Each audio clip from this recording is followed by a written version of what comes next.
a good day. Welcome on in.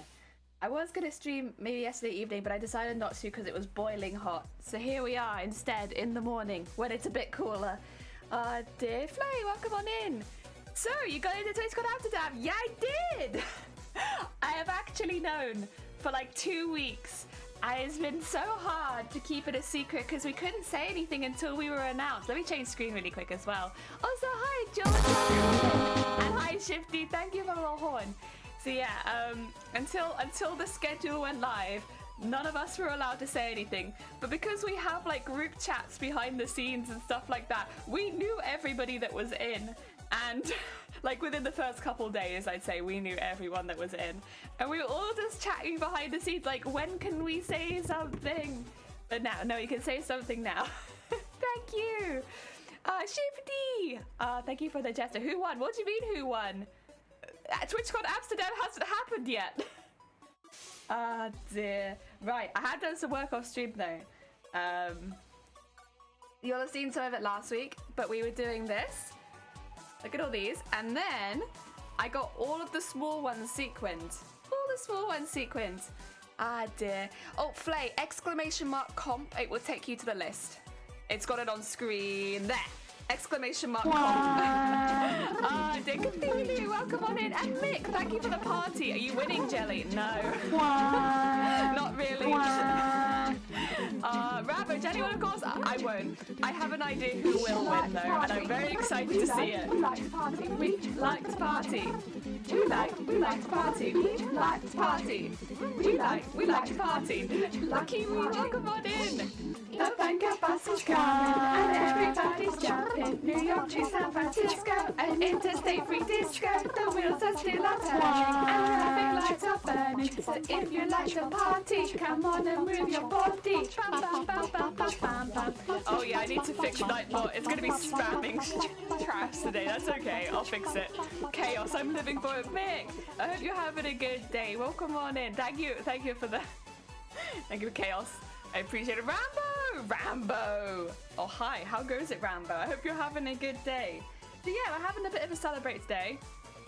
As you know, I had like 3 main goals for my costume. Make it in a way that's safe for me. Spend under, well, it's ended up being under 250, but you know, keep it to a limited price range and get into a competition. So we've completed all 3 of our goals with this costume. I'm not here to win. I just wanted to get in with this costume, especially since it was so cheap to make. So yeah, we have completed all of our 3 goals. Whatever happens at this point, I've done it. That's all I wanted to do. I did it, and I'm happy. Thank you, Mick. I appreciate it. It would have been lovely to see your costume in person. I'm sorry, but heck, I'll wait for pictures. I'll wait for forest photography. Oh dear. But yeah, so but I will say I think it should show up in my chat identity now. If I pop a little something in chat, just do that one. There you go. Yee! Got a little TWITCHCON signal next to me. Yeah, I had to change it. I didn't realize. I was like, 2 weeks ago they said that I had the tickets to TWITCHCON, and I was like, how do I make that visible? Because specifically I didn't want it to be visible for 2 weeks, and I was really nervous about it. Because again, you're not allowed to say anything until the schedule comes out, right? So I was very nervous that I was going to type in someone's chat, and that little signal was going to pop up next to my name and people would know. So I was like mute for 2 weeks on Twitch because I didn't know what to do. I was like, I'm not chatting, I'm being a quiet bean, until I worked that it would be coming up in the little thing on the side. So then it was okay. I was less nervous after that. Oh yeah, we still got quite a lot of work to do, to be honest. Yesterday I had a lovely day. I had a little picnic with my family and it was nice. I should probably mention, very, very briefly, I have face eczema at the moment. If I come into stream and it looks like I'm crying, I've not been crying, I'm fine. It's just hay fever. Every year I get like big old... Actually, on one side it's a perfect circle. I don't know if it's on this one, and I don't know if you can see it, to be honest, because I'm kind of shiny. I've just put lots of moisturizer on. I have like a perfect circle on one cheek. It's very creepy. And then the other one's just kind of all over the place. So yeah, not crying, just hay fever. Heck yeah, heck yeah. It's okay, it just means we need to hang out at different cons sometimes. You need to catch me up at the conventions you go to. Yes! I don't do very many conventions because they're very expensive to go to for the most part. So normally I can only do one a year, which would have been MCM London. But obviously I wasn't really well enough to attend once I was there, so I was only there for a few hours. But this year, very luckily, we get to do 2 conventions. So we get to go to Amsterdam as well. So I'm going to make up for lost time in London with Amsterdam. That's why as well I wasn't that depressed when I came back to streaming. Because by the time that I'd started streaming, I think I already knew that I was going to Amsterdam. That's how long it's been. So yeah, I was, what do you call it? I got back from London like, oh, I spent all this money going to a convention. I couldn't even attend it. I was so sick. I'm still sick. Oh, it sucks. And then like I found out I was going to Amsterdam, so I was like, oh, fine, it's fine. We got to redo. Not here to win yet. Walks out with first place trophies and what is it? No, I don't think so. I want to keep chat's expectations from me rock bottom because I've been in a fair few cosplay competitions before. I am not a pro, but I'm definitely not new to it. And I would say that I kind of know that I'm not gonna win, and I'm not trying to like downplay my own work and stuff like that. I've seen a couple of the other costumes that are winning, and not winning. Well, I don't know that they're winning yet, but that are also entering, and I look at them, look at mine, and I see more skills done better in theirs. So I think I won't win, but that's okay because I only wanted to get in. Oh, thank you, love. I appreciate it. Yeah, I know we have it happen like every single year. Like there's always a month where Jelly's face is just red and dry, and it normally gets worse throughout the stream. That's just how it goes. Excuse me, Steam, can I hecking help you? Oh dear. Oh, you're fine, Mick. Good luck. I hope it goes well. Ah dear, very hyped for Amsterdam. Very hyped for Amsterdam. Yeah, I'm not the only bean that's going. There's a few beans going to Amsterdam that I'm very excited to see. They're not negative towards one of the main work, but something to work towards next. So exactly, it's like, I think that's one of the best things about cosplay competitions for me. And not everyone's going to enjoy this, but I really do. First of all, you get to meet lots of other cosplayers. 10 out of 10. Really, really cool. So meeting the cosplayers is good, especially if you enter one within your own country. There's often like a competition circuit, and you'll actually meet a lot of the same people if you start doing competitions, which is really nice because you get to become friends with people and stuff like that. So it's a really good way of meeting cosplayers. It's a really good way of improving. I think probably you will see the biggest jumps of improvement after cosplay competitions because the feedback you get is often from professionals, and they can easily point out things that you may have missed. Because don't get me wrong, we're all artists. Like, I think most of us are pretty self-critical, but sometimes there are overarching things that you just don't think of. And you go to a cosplay competition and they'll literally write down the points of where you didn't get additional points and stuff like that because of these things. When we look at our own cosplays, I think a lot of us tend to deduct points, but a lot of cosplay competitions they add points on. So rather than being like, you missed out on points for this, it's more like, well, we couldn't add any points for this. It's like, we didn't mark you down because of your sewing over here, but we didn't add any points because you didn't do this. It's like that kind of thing. So it's normally a very positive experience. It's definitely not scary at all. Sometimes they'll give you feedback then and there, and often what I've noticed is they'd rather email you the feedback a few weeks after. And personally, I actually prefer that because then if I forget anything, I can just recheck the email. And yeah, it's really, really good. I like it a lot, Jelly. You have to believe. But I've already hit all of my goals, remember? I just wanted to get in. I mean, with everything we've done for this cosplay competition, it has been to try and, I guess, prove a point that you don't have to be spending ridiculous amounts of money on a cosplay to make something good enough to get into a competition, right? I think creativity and working around that problem is important, and that's like you kind of get with time. Like, it's not going to be something you're probably going to know for your first cosplay. But if you're like me and you work on a limited budget, you can still absolutely enter these big international cosplay competitions and find a place in them. Because I don't think my cosplay looks worse than everyone else's, if that makes sense. And I expect that I have one of the cheapest cosplays in the competition, if not the cheapest. I know me and Saoirse both are pretty close. I think Saoirse said they spent about 300 euros and I've spent 240 pounds, which is quite similar. I think I might just slightly grab that cheapest cosplay, but who knows? Who knows? Maybe someone has entered with a much cheaper cosplay and I'm just not aware of it. But yeah, so that's been one of the goals, is to keep it cheap. I know 240 quid doesn't sound cheap, but we've literally been working on it for a year. So it's about 20 quid a month, which is a bit more approachable for a lot of people, right? Including myself. And then working within my own limitations as a disabled being. Yes, because funnily enough, a lot of us don't. A lot of us will continuously push ourselves to the point of sickness to get our work done. But in this costume, I've not had to do that, and I've not done it once. Not in this costume at all have I pushed myself to sickness making it. And it's been very well within the stuff that I'm able to do now.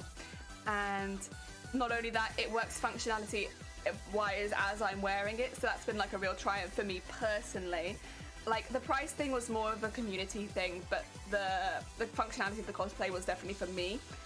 And then we've got into a cosplay competition, an international one at that. So, yeah, it doesn't really matter to me whether I win a prize at this point. I think it's just showing that you can do it. Although it is with the caveat that I have been making cosplays for a while. And there's a lot of things that I'm already quite familiar with within the cosplay community, within competitions as well, which definitely would help me as far as knowledge goes, and also that I already own the machinery that I used for this costume, which again would be an extra cost if you hadn't owned any cosplay stuff. So if you hadn't owned a sewing machine or a heat gun or stuff like that, it will become more expensive. I guess I wouldn't necessarily recommend this kind of cosplay to someone who is just starting out. It is more to people who've been crafting for a while, but it is a drain on their finances, right? And you can still do it. It just takes a lot of planning.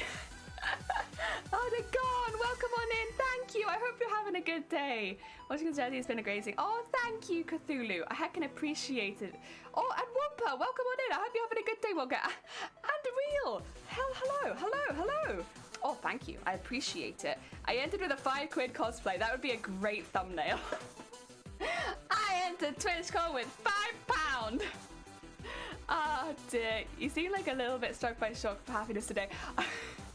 No, so I actually found out about this 2 weeks ago. I think it is exactly 2 weeks ago that I found out, maybe? It's about 2 weeks ago. So I've known, but I've not been able to say anything because, you know, the rules are wait till the schedule comes out and then you can announce it. But it's really, really cool to see myself on that schedule with all the other cosplayers. Like, when I saw that, I was like, yes, that's so cool. Just a G-string. I mean, Shifty's always in their birthday suit, aren't they? I don't think I've ever seen Shifty wear anything other than a hat. So, I saw you on the TWITCHCON. Yes! Jelly! Welcome on in, Palagello. I'm on there! I'm on the schedule with the cosplayers. Oh dear, how are you doing? I am doing well. I hope you're doing well. I am doing very well over here. We're having a happy little dance day today. Don't tell. Yeah, I was gonna say, I don't think I've seen Shifty ever wear clothing, so they're always in their birthday suit, right? Oh, but today we're gonna keep working. We are gonna do some stuff. Excuse me, there is one thing that I can't show you today. I've started work on the trident, but it's the it's the spear part. So it's, you know, it's all in one piece at the moment. It's massive. I wouldn't be able to show it properly. I'm taking pictures though, so that when I do take it on stream, it doesn't feel like it's come out of nowhere. Oi, oi, very cheeky. It's very cheeky. They're a very cheeky streamer. Don't tell Twitch about them. They may be against TOS. There we go. Let's move down. Oh, heck. Squid. Oh my god, Squid, you're going as well? Heck yeah. Oh, thank you so much for the 2 months as well. It's very heckin' kind of you. Squid. Oh my god, so Jelly's going to TWITCHCON. Squid's going to TWITCHCON. I'm going to TWITCHCON, which is another jelly. There's going to be so many jellies at this TWITCHCON. Oh dear. Yeah, what I've been doing is getting all these bits sequenced. So now what we need to do is basically line them up. Heck yeah. As long as my passport gets here in time. Heck yes. Heck yes. Very exciting. Oh dear. I'm quite lucky. My passport is it's very in date. I think it's because I traveled like 6 years ago and the passports last like 10. So I probably got it done for that, to be honest. But yeah, what we're going to be doing is like sewing them along these lines, making sure they're all facing the same way, because I think that one's upside down. And what's this one? That one's just difficult to tell. I think I prefer, do I prefer that side? Oh, this one's got an edge, is an edge piece apparently. Okay, that's fine. I'm gonna swap with that one. It's already got stitching up the edge is what I just noticed. Yeah, we could do it like that. So we need to do them in little rows of 3. Yes. Oh, very heckin' exciting. I'm so hyped. I haven't been abroad in a very long time. Probably, yeah, about 6 years. I'm very excited to go anywhere. But Amsterdam's been on my list of places I wanted to go. It's like there's like 5 places I want to go, and one of them is Amsterdam. Another one is France, which is really not that far for me, but that's why I want to go so badly, is because like France is like just around the corner and I've never been. And then I really want to go to Italy. That'd be lovely. I want to go to Japan. And I'd really like to try going, honestly, I think if I went to Japan, I'd actually like to just travel throughout Asia a little bit. I'd go to Korea, Thailand. Is there anywhere else I specifically wanted to hit? I can't remember. I'd have to check. But am I traveling for food? No, definitely not. Definitely not. There's a few places I do want to eat though. Okay, let's start getting these in little groups of 3. I will need the red thread for this. Honestly, sequinning these took so long, by the way. You wouldn't think it until you're doing it, and then it's just like, Jesus Christ, why does this take so long? Okay, so I just need to flip them all over because it's not very obvious, but there is a back and a front. France just around the corner. Oh, to live in Europe or anywhere that's not 12 hours from somewhere else. Yeah. For us, it's like, there's not really any excuse for me not to go to France because it's so close and I can literally just catch the train. I think that's the worst bit, is like, that I could just catch the train to France and I've never done it. And I've always wanted to, but I just never have. So one day I will catch maybe a plane or a train, who knows, just something to France. Technically I've landed in France before, but I've never, that was, I think, we were driving to Andorra. That's the closest I've got. It's 3 hours and it's the closest. Oh. Yeah. If you're on a big old island like that, it's gonna be a while before you hit anyone else, isn't it? Whereas, I mean, technically, I could drive half an hour and be in another country. If you count, of course, like going to England. Actually, it's probably a bit longer than half an hour. I might be under-exaggerating it, but I don't think it's longer than an hour. I'm not sure. I don't actually drive.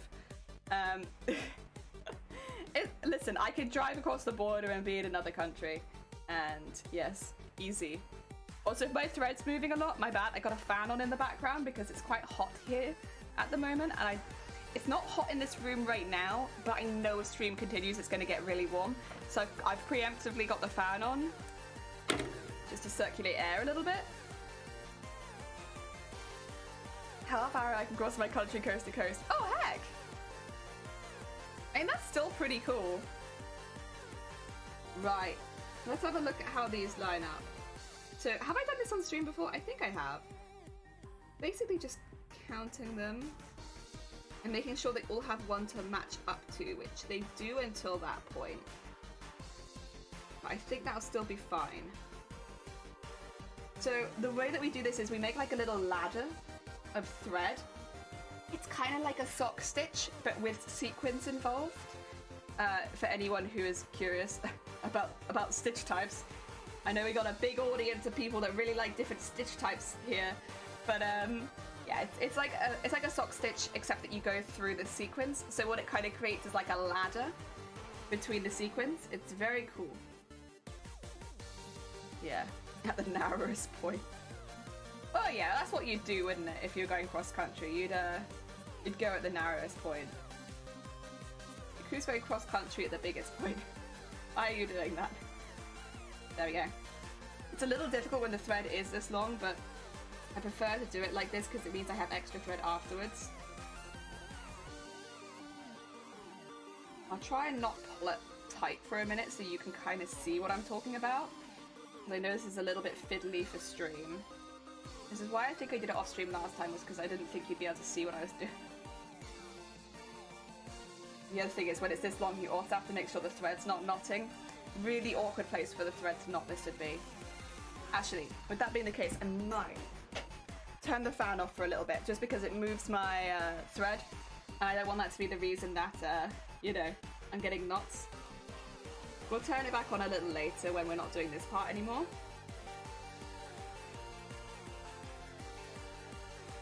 There we go. And do you guys kind of see it? I don't know how easy that is to see. Like a little ladder between them. And then what you should be able to do is pull it tight. And it'll hold together. And it creates quite like a nice, neat, purposeful looking stitch at the back. But at the front, you won't see it at all. They'll be nice and hidden. Especially these ones will be quite hidden because they will be backed onto the other bigger scales. Oh, you trying to knot right in front of me? Of course you are. There we go. Natives need to pick up their canoes and carry it across instead of going up and down. Here's a few days off the journey. Oh, heck. Nice. Oh. There we go. Oh. So yeah, when it does that, it's because it's decided that the thread doesn't like you anymore. And it does in fact want to ruin your day. So when you pull it, it initially becomes like, it looks like it's like springed into it. Yeah, it just means your thread doesn't like you very much. My thread never likes me, by the way, and I'm fully aware of it. It's sick of being used day in, day out, and it wants something new, it wants freedom. But unfortunately, I've not finished this costume yet. That being said, considering that I'm getting on with the trident behind the scenes right now, we're actually getting pretty close. We're actually getting pretty close. The thread doesn't like it. It doesn't. It doesn't. You know, Sunkoi has a very cute thread emote where the thread makes like a little love heart, and I love the emote. It's really cute. But I can't help but look at it and be like, my thread's never acted like that towards me. My thread just knots itself in front of like, I'll be streaming and I'll be like trying to like look good for everyone, and then my thread knots itself every other stitch, and I'm like, guys, please, I'm trying to look like a professional. It's just my thread. It doesn't want to play ball. It gets a bit easier when it gets a bit shorter though. Oh dear. Hello everyone, Harvey, welcome on in. I hope you're having a good day. As you can maybe tell by the title, we are having a bit of a celebratory day today, although nothing really is that different. I'm just very happy. I've been very happy for like the last couple of weeks because I already knew. It was so hard not to tell everyone. Oh, that's a really good knot. Thanks. Thanks. Okay, can we undo it? I think if I pull the thread through here, it'll undo. Oh. No, it didn't. Okay, what I'll do then is... I really don't like doing this, but... should we tie it off and sew it back through? Basically, we won't be able to sew this with a knot in it. It's just not possible. So if haha, not possible. But it gives us a couple options. If I can get it through here.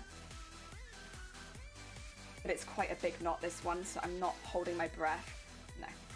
It's a shame because this is actually quite a lot of fabric. Not fabric, thread.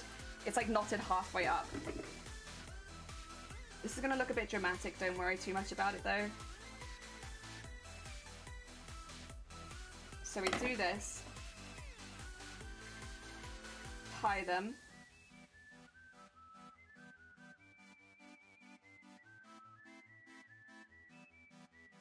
And then make sure everything's the right tightness behind them because it'll be difficult to change it after this point. And then put them through a big needle.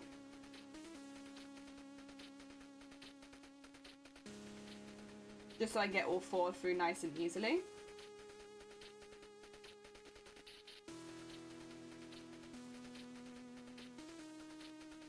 Okay. And put that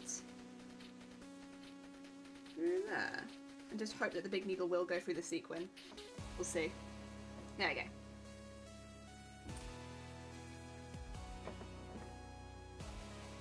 Okay. It's a shame because I lost a lot of thread doing that, but you know, better than nothing. There we go. And then we just go and pretend nothing else happened. Like, yeah, nothing happened, don't worry about it. It's fine. Could you just do the same thing again? No, don't you dare. There you go. Yeah, screw you. None of that, none of that. Oh dear, I had a super funky ad for AirPods, lol. Nice. Oh, bless you, thank you, Harvey. I hope your crafts go well today. Oh, that is one thing I wanted to mention. Also, Faye, welcome on in. I hope you're having a good day. I don't know if this will change anything, and if it's awful, we can fix it today. But for complete transparency, I've changed the way the ads are going on the channel for today's stream because I want to have a little look at the analytics afterwards. I don't normally bother with this kind of thing, to be quite honest, but I was curious and I want to know. For those who don't know, they're rolling out a new ads program where basically ad incentive for streamers have been absolute garbage since at least I started streaming a couple years ago. I get about 2p a stream for ads. That's kind of like what you're looking at. So you could get like 500 views for your stream and get about 2p for the ads. So it's you would get no money for ads. Ads meant nothing. It would take years to get a payout from ads alone. At least at like my kind of level. I don't know what it's like for bigger streamers. Maybe it's different. But for people at about my level of streaming, ads give you bugger all. Like you get pennies a stream for ads, and they're changing that.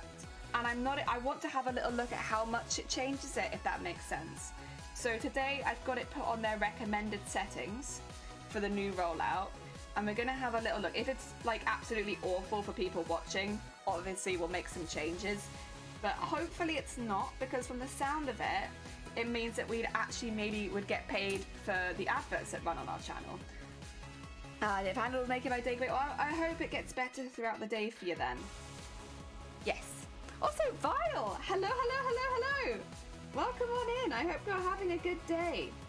Yeah, I just wanted to briefly mention, because I think what's going to happen now, I could be wrong because I've never done this before, and I did just kind of set it up with the recommended settings. I have a feeling what's going to happen is every hour there will be an ad break for people that obviously aren't subscribed. If you're subscribed, then it's not going to be a problem. But like, if you're not, there will be an ad break once an hour, I think. And I'm going to see if that makes a big difference. I'm just curious because like, I saw it and I was like, will it make a difference? And is it also going to be awful as far as the viewing experience goes? I want to find out. I saw the new rollout plans. I saw enough that I don't think it's worth it. Are you the same as me where you get like a few pennies for ads every stream? I'm going to put myself on the creator dashboard as well, just because I am live. You're right. Ads are going to start. Yeah, I was like, we're probably about half an hour into stream, right? I think people are going to get an ad in about 15 seconds. I have a feeling. Let me know if it's the case, if you're someone who gets the ad. I'm curious. I'm sorry if it ruins the viewing experience. Listen, you can't just tell me they're doing new things and not tell me what it's like, so I'm finding out. It's really low, if at all. Yeah, exactly. You finish your stream and you're like, congratulations, you've earned an extra penny for stream. And I'm like, thanks. Yes. Have you got an ad, Vile? Have you got an ad? Anyone got an ad? Hands up if you got an ad. Not that you can tell me, I suppose. Oh, that's good. Well, in a couple of minutes, hands up if you got an ad. Oh dear. Yeah, it'd be, for me personally, it'd be nice because no ad. Well, no ad. I wonder. I'm sure someone got an ad though. Oh, you got one! I'm gonna put like a little laugh because you can't hear me. Bless you. Oh dear. Jelly, I've watched 20 ads already. Oh my god, I keep spamming Shifty with ads. 8 of them? What? Wait, I need to put like a little horrified face on that. Jesus Christ. Oh dear, I've been gifted to a streamer the best for. Oh my god, those are beautiful, beautiful frog emotes. Heck yeah. Some funk ad put. Oh my god. Okay, so we got. Oh, sorry, I'm trying to reply in chat to people because I know they can't hear me. And I don't want them to think I'm ignoring them. Okay, so we have got some ads. Interesting.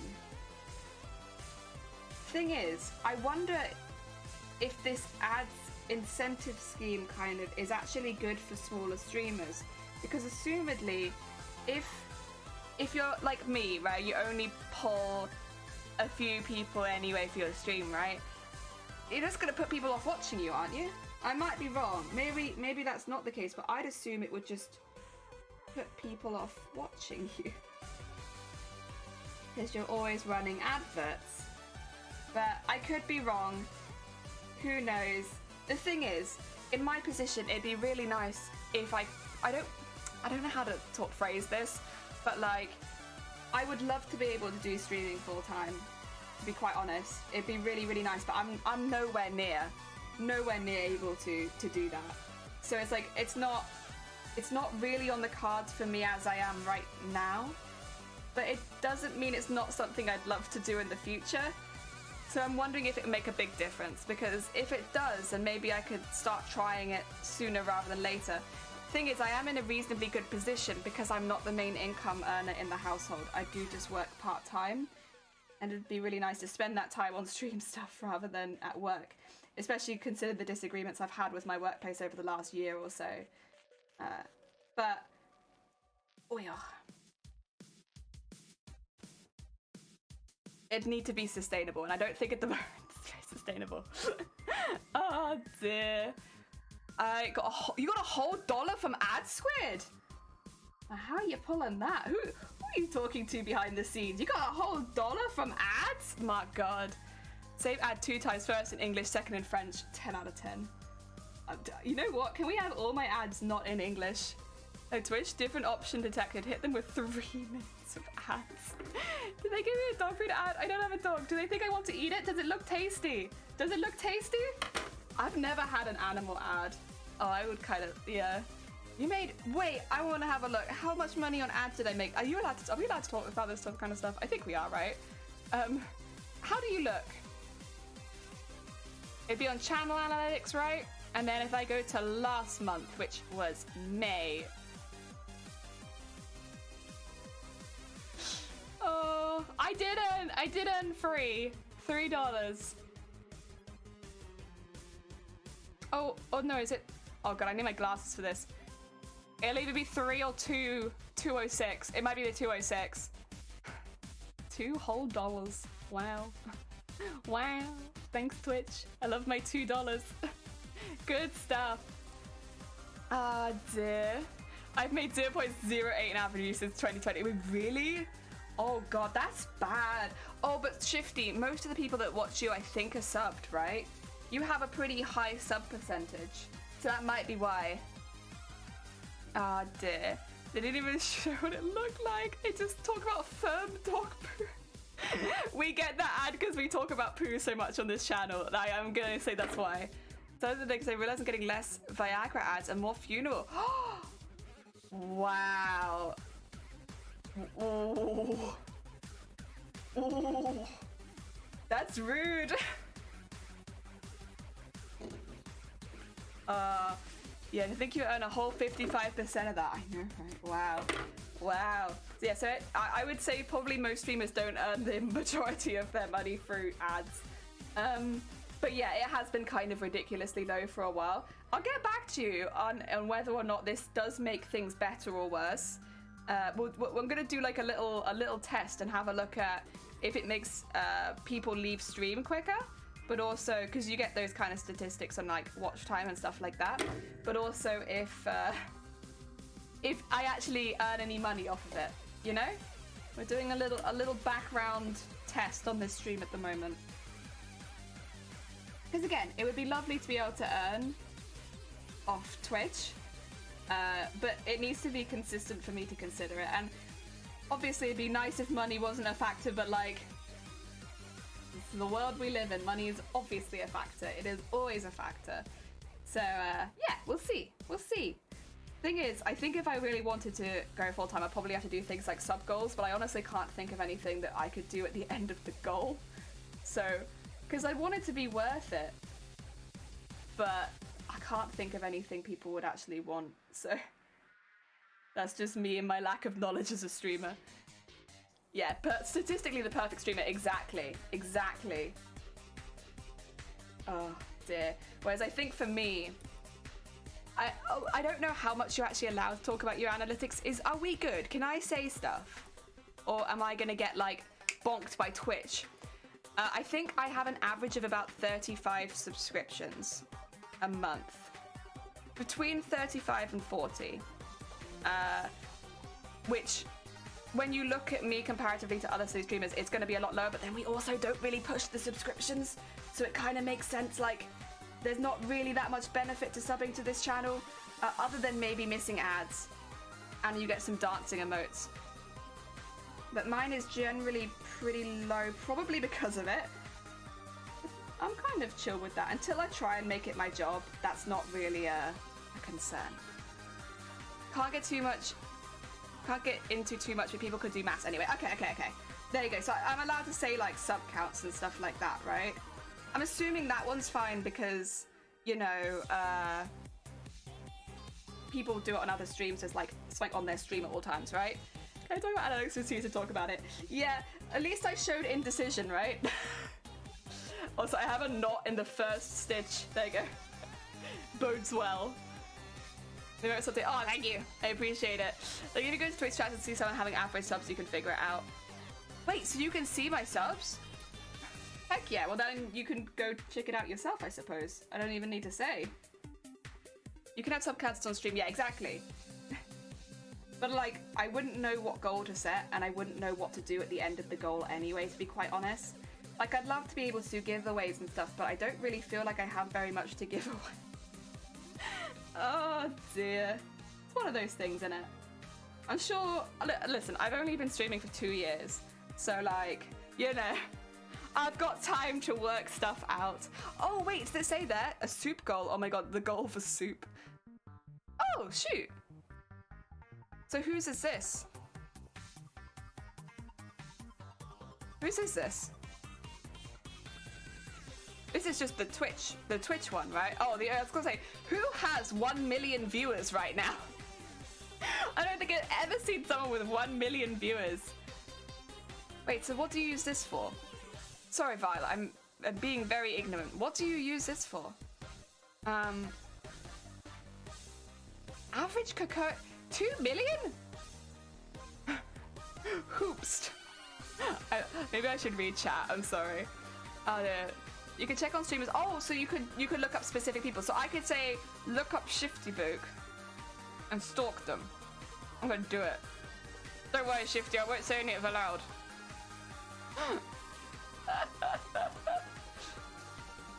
So you can look at other people's as well, right? I'm assuming. It's not gonna lock me out if I look for Shifty. Be like, ooh, what's Shifty's stats? What? Don't blame me, Shifty. Vile's the one that shared it. It's Vile's fault. They shared it. Also, my music, please. I'm still here. Thank you.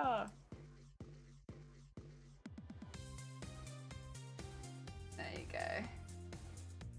Sorry, I had a bit of an issue there where it was trying to not, but we fixed it, so it's okay. Yep, Jelly, please. Okay. How about I check out Vile, because Vile's the one that told me. I'm not going to say any of it aloud. Don't worry, Vile. Your secrets are safe with me. How do I search for you? Oh, up the top. There we go. If I type in Vile _Mads, will it show you? Yeah, there you are. Although somebody else pops up before your exact match. There you go. Yeah. So then what? I click view. Oh, I can see a lot. Oh, I'm so sorry, Vile. I can see everything. I can see the hours you've streamed. I can see your followers gaining. Oh, look at this happy little graph. Oh, look, wait. You played Dead by Daylight on stream? Did I miss this? Wait, didn't we play with you? I can't remember. Whoa. Look at all these happy upward graphs. Heck yeah. Very nice. Ah, dear. Ah, okay. Yours and mine would probably look the same, right, Vile? Because you've got everything in makers and crafting. Okay, I'll stop being a weird stalker now. I'll stop being weird. While I'm live. I might be in the top 5%. Are you in the top 5% on Twitch? Oh, congratulations, Shifty. Heck yeah. Very cool, very cool. Oh dear. Yeah, he played with us. I thought he did, yeah. Heck yeah. Oh dear. We'll have to play Dead by Daylight again at some point. I've still got it on my computer. I can still play it. Because that was really fun. I enjoyed that a lot. It's stupid, but it's fun. I'll have D-ranked to the very bottom again, but then I was never very good anyway. So it's probably good for me. Followers and stats than you do. Oh, do I have more stats than you? Is it to do with how long you've been streaming, or how... See, now I'm curious, but I probably shouldn't look up my own stats while I'm live, right? Because I'm assuming it could be kind of depressing, and like, I'm quite proud of my stream. I like the things that we do here. I'm proud of the things we make here, but like, I don't know if the statistics will necessarily reflect that. So, you know, we're slow beans here. It's the chill time. Oh dear. It's up and up. It's good? Okay. Maybe I'll have a look then. I have to know that it's good, because otherwise I don't know if I want to look at it during stream. You know what I mean? Like... Oh dear. Alright. To be fair, I don't think I really need Twitch tracker, because every time something changes positively on my Twitch, my mum messages me and tells me. Like, they came over for the picnic yesterday and they told me that I had more followers. I was like, thanks, mum. I appreciate it.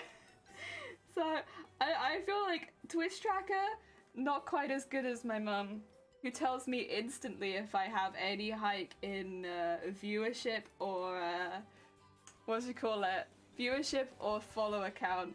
I get a little ping from my mum to be like, oh, congratulations on blank. It's like, thanks, mum. Yeah, my Deli mum better than Twitch tracker. Absolutely. I think Academy's cosplay has a very large community. Mine's a bit niche, I think, but you do so many different skills. Like, as far as you do 3D printing, modeling, as well as like you do digital modeling too.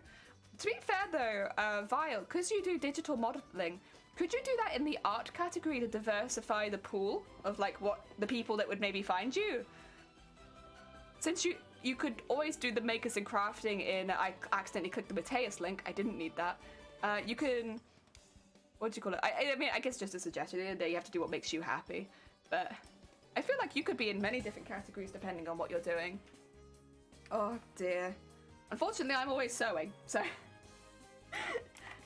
Crafty jellyfish. There I am. The fact that a crafty jelly flesh still exists. Okay. Wait, will it tell me how many hours I've done makers and crafting for? Where would that be? In games? Yeah! I've done 1,300 hours of makers and crafting. Heck yeah. Ah, nice. That's a good that right there. I don't know if I want to look at all this. I guess if I want this to be my career though, this is something that I probably should look at more. It is up. My hour stream is down. That makes sense. I had food poisoning. I had food poisoning for a long time. Oh dear. Oh, it says that I'm 18 plus. Heck yeah, look at me. Okay, I'm gonna get rid of this now. I can't be doing this while I'm live. No. Oh dear. Oh dear. I really should. I think that would be better category. Yeah, well, if you're trying to grow your stream, it's difficult for people like us in makers and crafting, right? Because so much of what we do is the same. It's not like we're skipping from game to game to game to game. But the best way to find new people who might be interested in the content you produce is to go into different categories. Because some people will only be recommended people from the art category, for instance. And if you were to take a little dive into the art category for a bit, especially if you have a slightly higher average viewership like you do, like you're not on just like, oh, you know, starting out, you've got some people that do pop into basically every stream, right? You'll have more people find you that way. Ah, dear. The fact that a cry jellyfish isn't even banned. I've never been banned. Never. I'm a good bean, that's why. Good beans don't get banned. Listen, I can't speak for anyone else though. If you've been banned, then well, maybe not a good bean. I'm a good bean. There we go. That's that little ladder. We'll use the rest of this thread just to go around the outside now. There we go. Wow. You're ranked 64k. Oh, like like in the Twitch rankings? Oh my god, can we hit top 50? Whoa! I don't think so. Oh, Kita, thank you for the follow. Welcome on in. So, I have some people helping me in my community at the moment to try to grow stream and try and make it maybe my job. But I think we're a little far off that right now. But the idea of doing it would be nice. It would be nice. So if you have any, what do you call it? Advice? I'll take it. I'm open to advice. Also, we're celebrating today because we got into TWITCHCON. So we're going to be going to TWITCHCON in Amsterdam. I'm going to be one of the cosplayers in the cosplay contest, and I'm very heckin' excited. It's going to be so cool. Oh wait, Kitty, you were on. I have had this, and it's. I think sometimes it's like it seems like it's a recent issue. It's not a recent issue. I have had this literally since the first month I started streaming, that I will be randomly unfollowing people, and sometimes it's people that I spend a lot of time in their chat. Like, and it's got to the point over the years where, like, when I'm watching people that I regularly watch, like, you know, B, Vile, Shifty, all that kind of stuff, that I will always double check to see if it still says followed, because it's unfollowed me from B before, and I watch B at least once a week, and I was like, what's going on? Why it's not even like I've been unfollowed due to inactivity. Like, I chat in B's stream, I watch at least once a week. Like, what? I can't say that I watch every single stream. I don't, but I watch quite a few. Why would you unfollow me? Oh dear. Yeah, that's a something. Did you know you're in the top 0.8? Oh. Can we get into the 0.69% of Twitch, do you think? How hard would it be how hard would it be to be specifically the top 69% of Twitch and stay? I didn't know that though, to be fair. That's nope. There's all things that are new to me that I did not in fact know. And I feel very noobish right now. I think it's possible, yeah. If we can get into the top 69% and just stay. The thing is, my thought is, would that be partner level? Because we are a ways off that. That's like we're not really anywhere near partner, to be quite honest. Because partner relies more on like the average viewership and stuff like that. Like, I definitely stream enough hours, like probably have since day one though. But it's the viewership, and that's just like that comes with time, isn't it? Like, that's a slow build thing.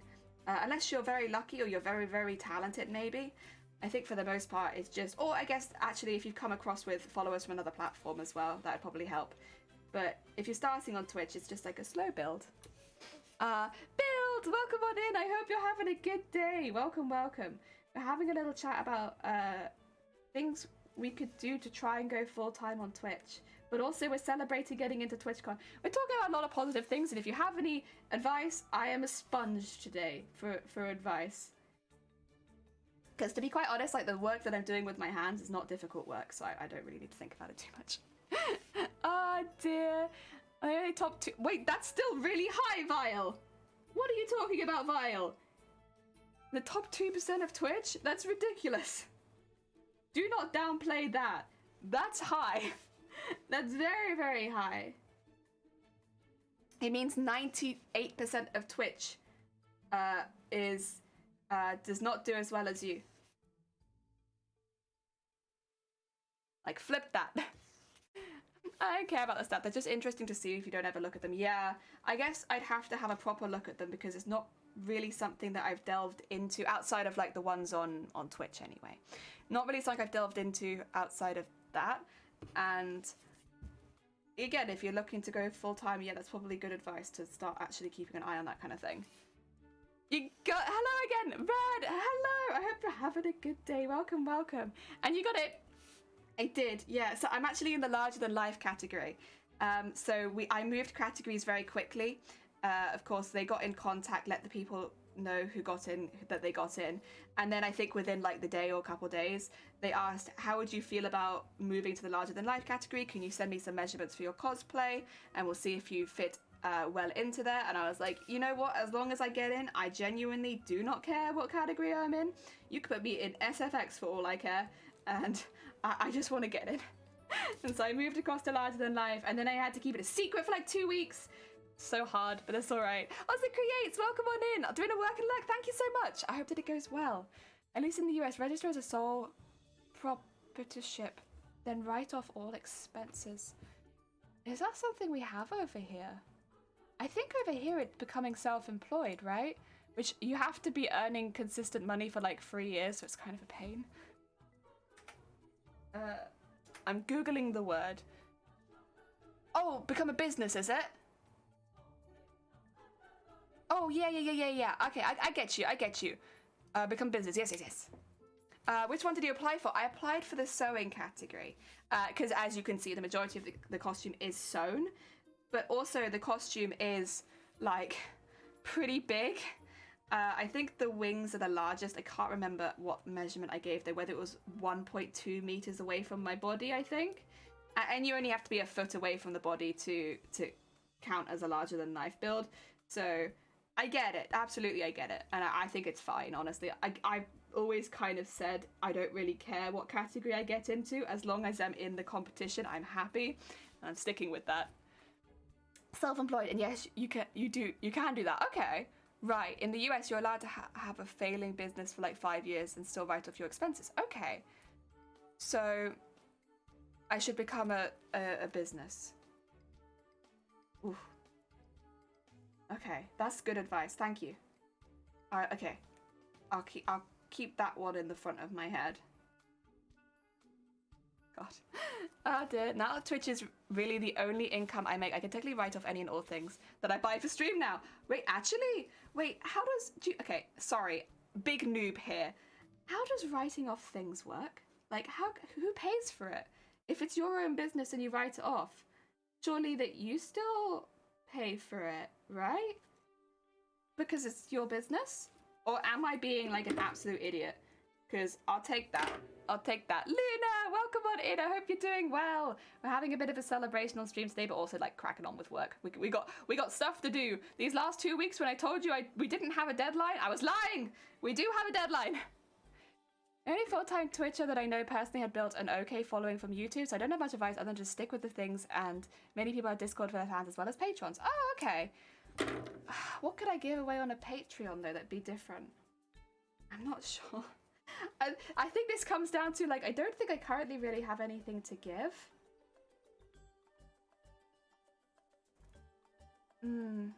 I'd have to think of it.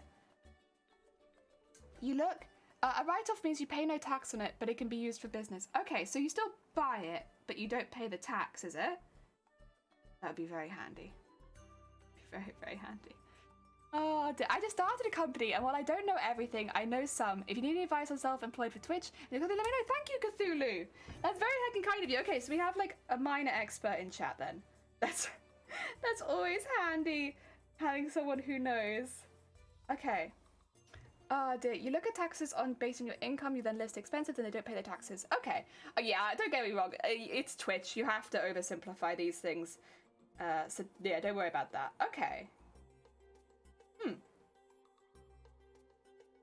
It definitely actually sounds like a really smart idea to do something like that then. This exactly, okay. Oh, Luna, I hope you feel better. Hopefully by the weekend at least.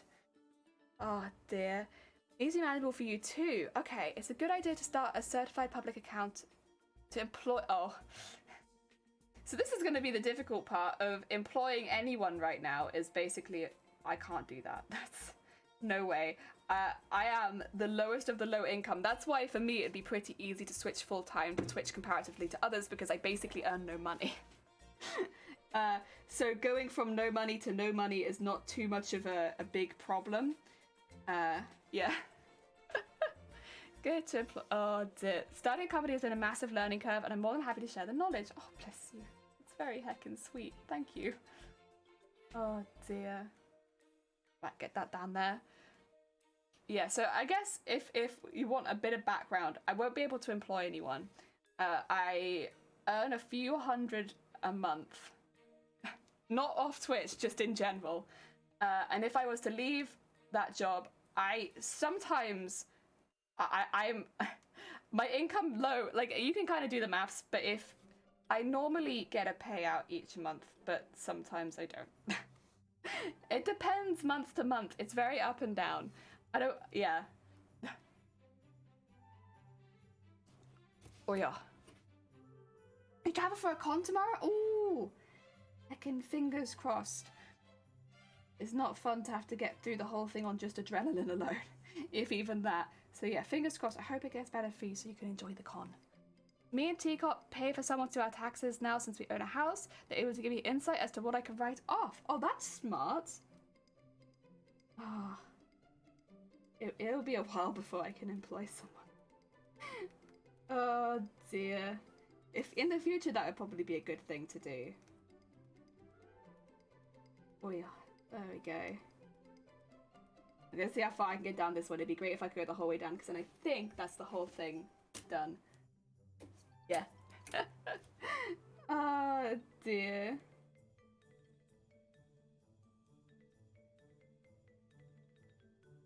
There we go. And ow. Ooh. The money they can find you in write-offs more than pays for their employment. I don't buy very much though. Like it'd be useful, don't get me wrong. But like if you consider, for instance, like for this cosplay over the last year I've spent £240 for the entire year. It doesn't feel like that would pay someone properly. We've been recommended by services of someone who knows the economy for like 6 to 8 hours only just to teach us the basics, and me and my partners are thinking of starting a company. Are you build? Heck yeah. Oh, I hope it goes really well for you. Very exciting. Very exciting. Oh dear.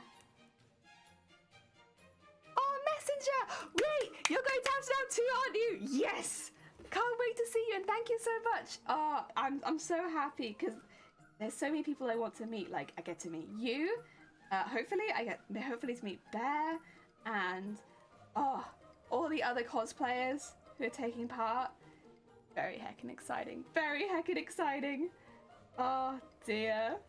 I'm so happy. I actually knew 2 weeks ago, so if at any point I seem like, oh yeah, like quite sorted with it, it's because I found out a while ago.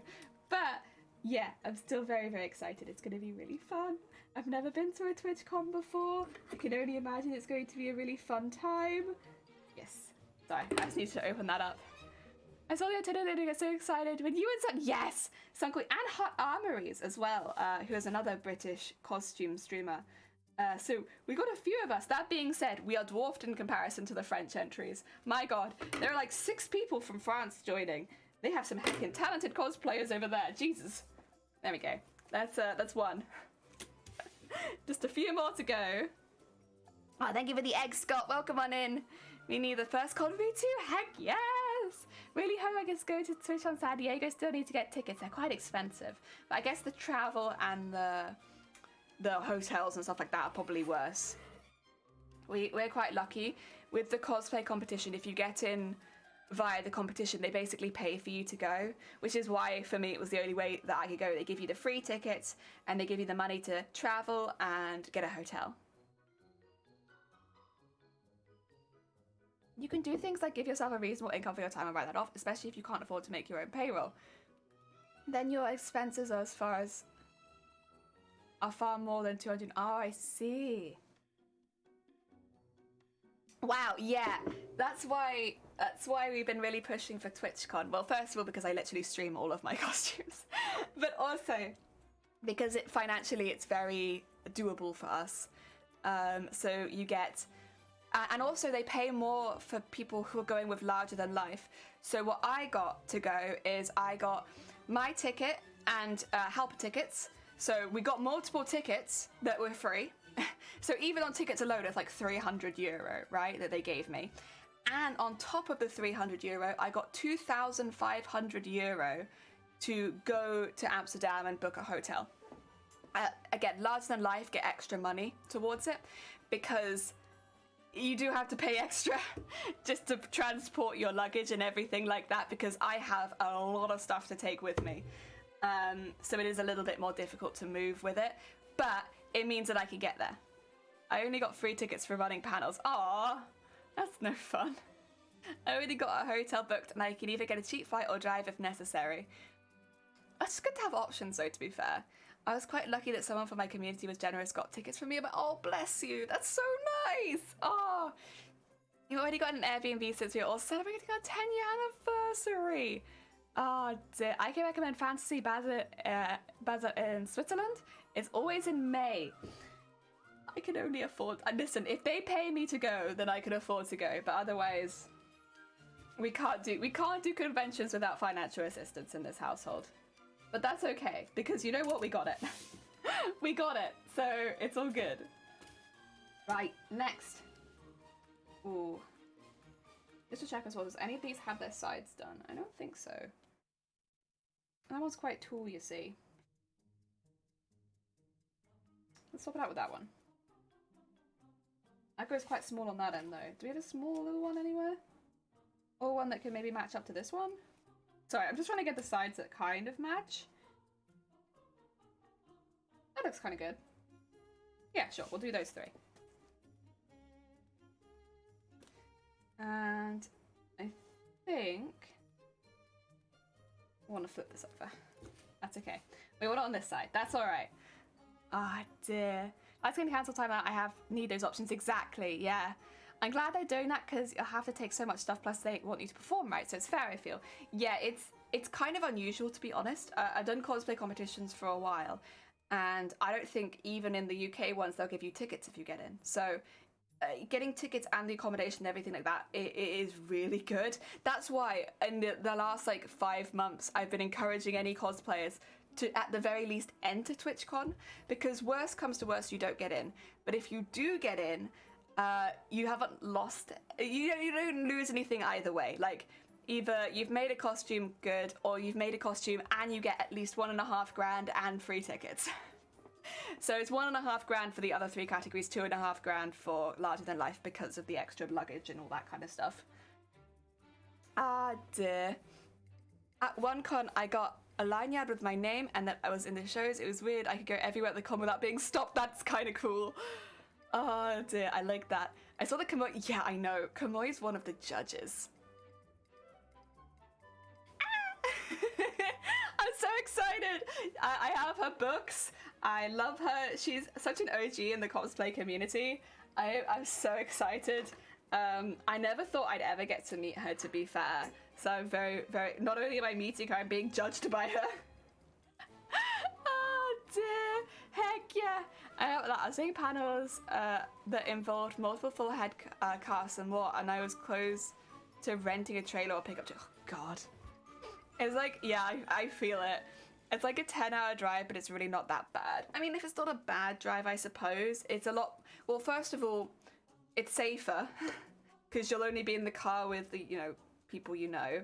But also, it's a... I mean, I can only speak for really what's happening in the UK. They are cancelling flights left, right, and centre over here. It is risky to fly if you need to be somewhere on a deadline. We're catching the Eurostar because I just don't trust it. Oh dear. You better believe I'm going to the con. Oh, thank you. And for everyone who's not going, they are live streaming the entire event. So you can watch it on Twitch if you can't come in person. If you want to see us prancing around on a stage showing off our costumes. I would recommend it though, because then you'll get to see everyone who's in, and there are some fantastic cosplayers in there. Oh boy, are there? I'm flying to the UK tomorrow. Yeah, it's mainly for the summer, so like July, August, all that.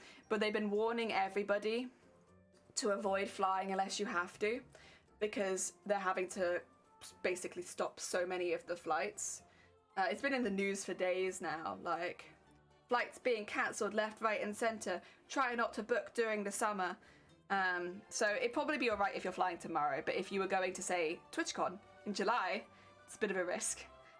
You just don't know. I was working on getting into VidCon, but part of that involved convincing the Green brothers to establish VidCon East. So far, no luck. Damn, they aren't super nice guys. Aww. I'm glad of that, at least. So far, you haven't had any... Okay, that's good. Who knows? Maybe you'll be able to get to the UK and then you just won't be able to leave. That wouldn't be very good either. Also, you're coming on... Are you coming tomorrow? On the hottest day of the year? So anyone who doesn't live in the UK, we've been getting weather warnings about this Friday all week. It's going to be roastingly hot tomorrow. We're expecting at least 30, which doesn't sound that hot to a lot of Australians and other people in the chat. But here in the UK, 30 degrees is pretty intolerable. We don't have air conditioning. And also, we get really humid heat. So it's pretty nasty, honestly. Oh dear. I was in comp where Kermoy was a judge. He did not know who she was, and I was with him until he knew Kermoy was. He ran out. Ads was like, nope. Oh dear. Oh dear. Yes, I know. I know. Yeah, you're like, oof. It's gonna be really hot. Friday gonna be horrible. Yeah, it is. Like, I'm meant to be streaming tomorrow, but if I don't, it's because I'm like, I have heat stroke, and I'm going to just be handling that, you know? 35 here east side. Yeah. It's going to be a really hot day tomorrow. Like, if you can go to a beach, just going to put it out there, it'd probably actually be one of the nicest places, because at least the ocean is cold and it feels like you're in the right place, you know, doing that kind of heat. However, I am not near a beach. I cannot go to the beach easily, and I will just be suffering, I think. Oh dear. I have no idea how to prepare, but a friend said they might get a kiddie pool. I'll bring you my swimsuit.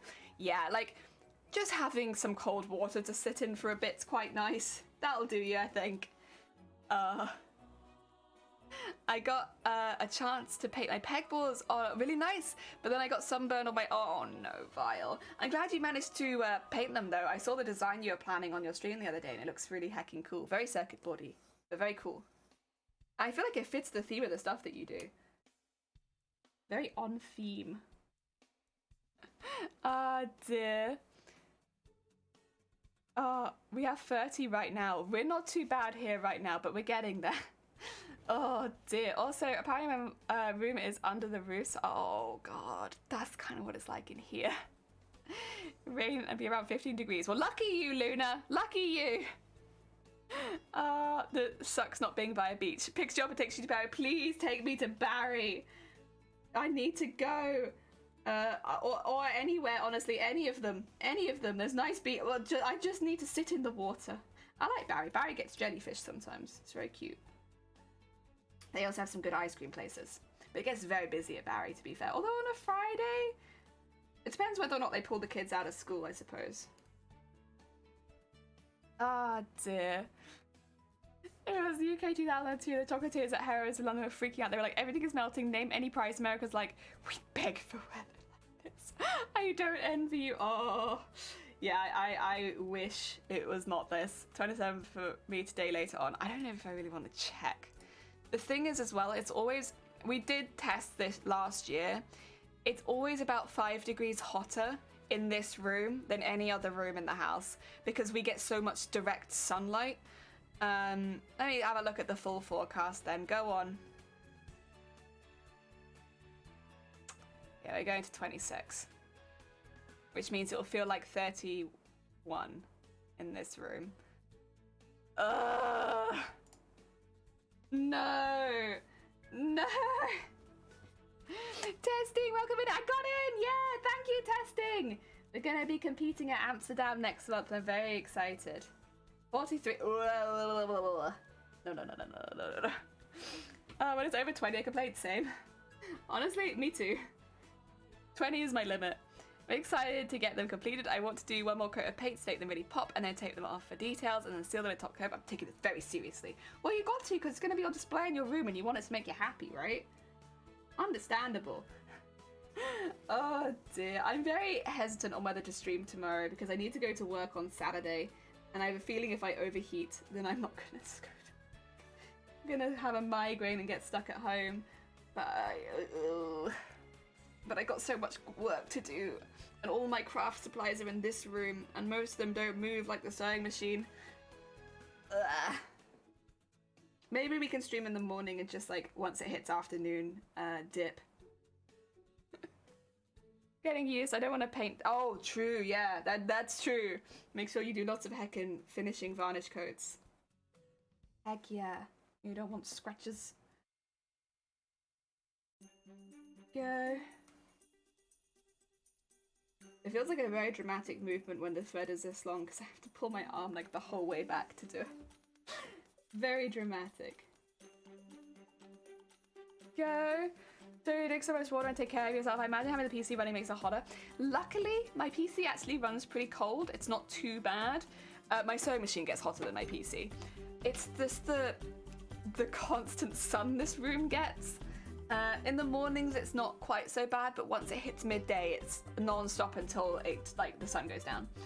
So it really suffers with afternoon sun. Can't get enough of these frogs. They are so cute. Whose emotes are they? 2 seconds. I love a good little frog. Keltitsu. Oh my god, they got a cozy frog? I think that would be my favorite, the little cozy one. Heck yeah. I was over 30 my craft room all night with the AC at full blast. The heat from my PC and the feed hood did not help. Oh god.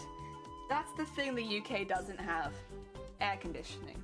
We don't do that over here. Except unless you're in like a supermarket or something like that. There's no air conditioning. So we get to like 35 degrees with no air conditioning. And our houses are made to keep the heat in. So it's like a mixture of no air conditioning, 35 degrees, and humid as heck. And then also all the houses are built to keep heat in. So as soon as your house heats up, it never cools down. And it's awful. It's awful. The summer is just hell.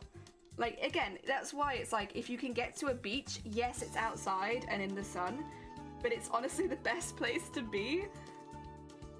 Which is crazy, but that's just kind of how it is. Yo! It's a story about a little guy that lives in a blue world, and all day and all night, and everything he sees is just blue, like him.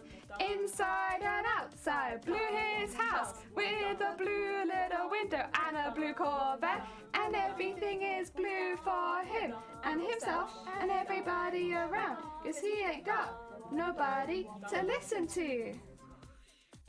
I'm blue, dabba dee dabba die, dabba dee dabba die, dabba dee dabba die, dabba dee dabba die, dabba dee dabba die, dabba die, dabba dee dabba die.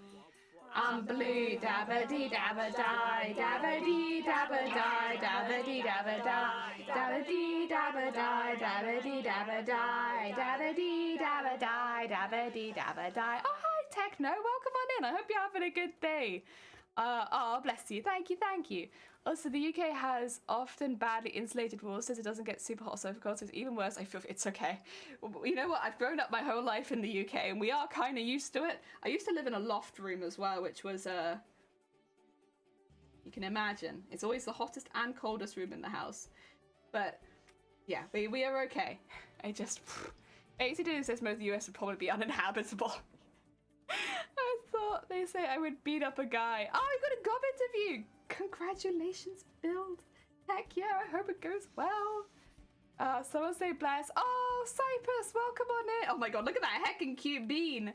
Welcome on in, I hope you're doing well. Oh dear, having a little celebration here today. Because we got into TWITCHCON. So we're going to TWITCHCON and we're competing in the costume contest. And I'm very heckin' excited. I'm quite nervous.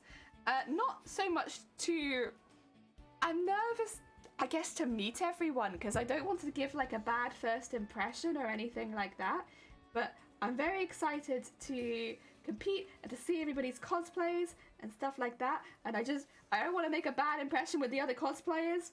I want to be in like the cool kids cosplay club, but fingers crossed. I think it should be really fun. I'm very excited. Yeah, you officially unsold me on the idea of moving to the UK. Thank you. You're welcome. Anytime. I could do that anytime. Listen, the UK has some things down, but the way that it handles the summer, we have like a hose pipe ban every few years. I swear, it's awful. Yeah, very, very bad. Oh dear. No. Unless I guess, I guess if they're bringing sweets, that's not so bad. As long as they bring enough for the other competitors, that's all okay.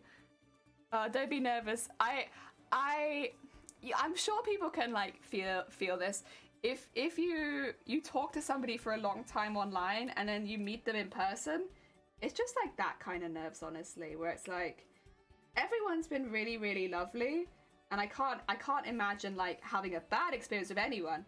I'm more nervous about making a fool of myself, or like or basically anything social interaction wise behind the scenes, because I'm going to be spending a lot of time with the cosplayers on the Sunday, and I want to get along with everyone and have a good time and stuff like that. So the bit that makes me nervous, maybe not so much as the competition, but like if I give a bad first impression or like everyone dislikes me, then that's what I'm worried about.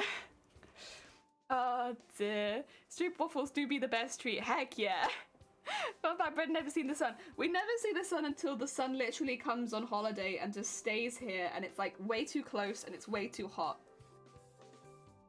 Oh yeah, I feel the same because I'm meeting, for instance. No!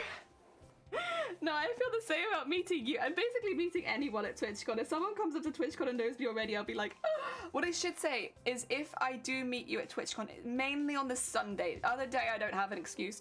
But if you see me on the Sunday in my costume and I don't respond to you, if you say, hi Jelly, and I completely blank you, I can't hear very well in this costume. I promise I'm not trying to ignore anyone. But I am very aware that it could happen because I can't hear really very well in the costume because I've got these two massive pads over my ears. So yeah, if anyone says hi and I completely blank you, just say it a bit louder. Like I actually don't want to ignore anyone. Oh dear, 27 years. Oh. May I ask how they're coming along? They're getting there. They're getting there. It's still teaching me the basics, but I'm getting there. I've actually been doing this for weeks because I knew I was got in weeks ago. I've been lying to you all for 2 weeks. I'm so sorry. It was in the rules. I had to. It was really hard though. Like I kept almost giving myself away and being like, oh yeah, when I'm in Amsterdam, like can't do that.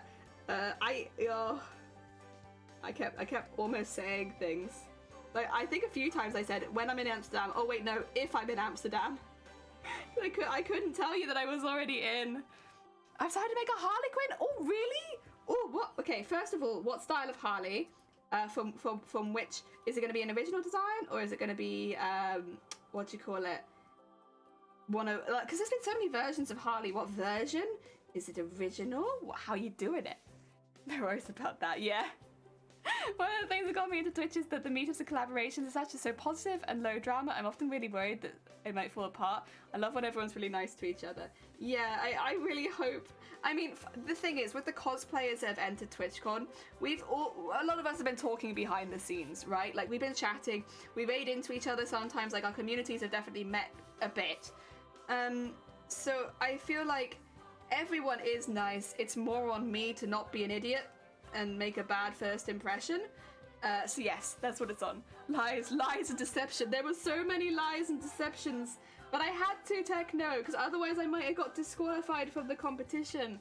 They're talking about it too early. So I had to lie. Yes, which Harley? Yes. So I'm not into comics, but I'm going to cosplay the girl who is, or with a girl who is. So it's the comic version that you don't see very often. Wait, let me see if I can find what you say. If you've got a picture, pop it in the Discord. We have a whole category in the Discord for cosplay ideas. If I ever went to TwitchCon, I'd definitely dress up as a Krogan. I mean, you're 7 foot? Oh my god. You must be really easy to find at conventions then. I find that one way to find, like, people find me easier is if I'm in a costume, but you must have just the advantage of being tall, right? So everyone can find you. Heck yeah, Krogan.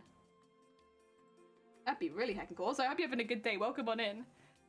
Oh dear, I have 2 original animation styles of Harley Quinn from season 1 of Batman. Oh my god! Wait, that's such a cool piece of memorabilia. Heck yeah, very cool. I start swimming now, I might make it in time for TWITCHCON. Are you not going, Techno? If you're not, I would say don't worry too much because they are live streaming the whole event. So yes, you can still watch the cosplay competition as well as a lot of the other panels on Twitch. Probably it'll be on the Twitch front page, I assume. I don't know if all of the events will be, but I think the general link to it will be once TWITCHCON is happening. So yeah, you should be able to find it pretty easily.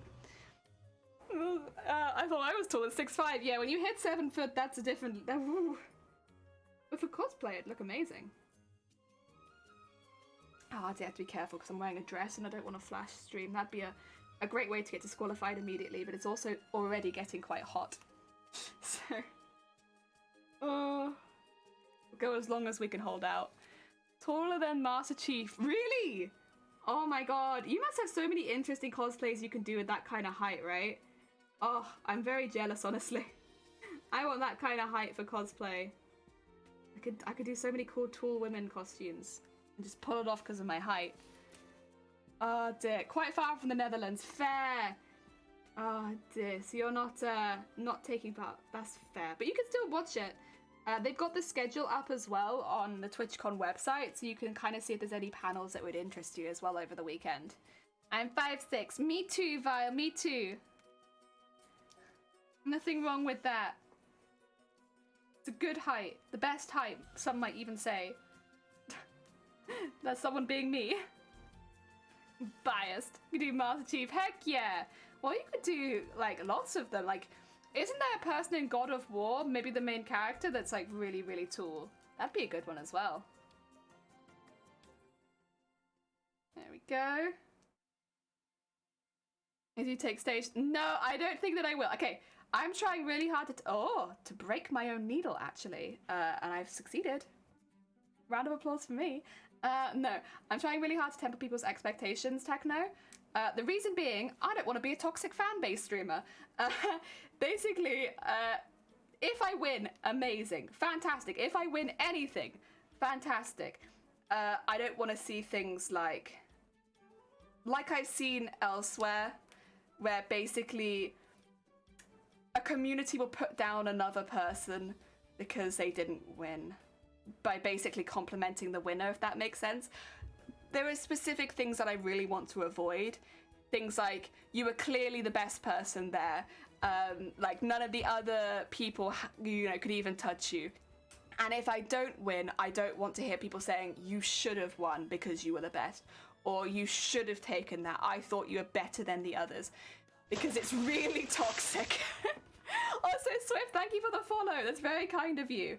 So yeah, I'm trying really hard to dissuade that kind of stuff because, first of all, I'm pretty sure that I'm not going to win a prize, and I really don't want to see people from my community saying things like, you should have won that prize, you were better than the person that won, because they might be in my chat. We're all talking to each other, and like, could you imagine sitting there while people are saying, you shouldn't have won that prize, you weren't the best, you weren't good enough? It's like, it's really offensive and it's very toxic, so we're trying to stay away from that. If I win, amazing, and please do feel free to cheer me on. Like, that's great, love that, but not at the expense of the other people entering. That I don't want to see that, and I will start banning people. Like, Techno, you might have been here for 2 years, you will get timed out if I see that kind of stuff. I know you mean no harm, but if harm is done, out. Beer gut. You can still do tall woman, just even doing stilts or platforms. I go with the aura. I just have the aura of a tall woman, and then you could take a picture from below and it looks like I'm higher than I am. It's a blessing and a curse, mostly a curse. I imagine the world is not built for you. Yeah. Oh dear. Like, I have to duck under 9% of doors. I imagine so. I only had one pick at work, but I put it in cosplay ideas. Did you? Brilliant. Let's go have a look. Oh, that's such a... I love the neck detail as well. That's a really cool... That's a very cool version. I like that. Is that a tattoo on the arm as well? That's very cool. I like the earring detail. I like the neck detail.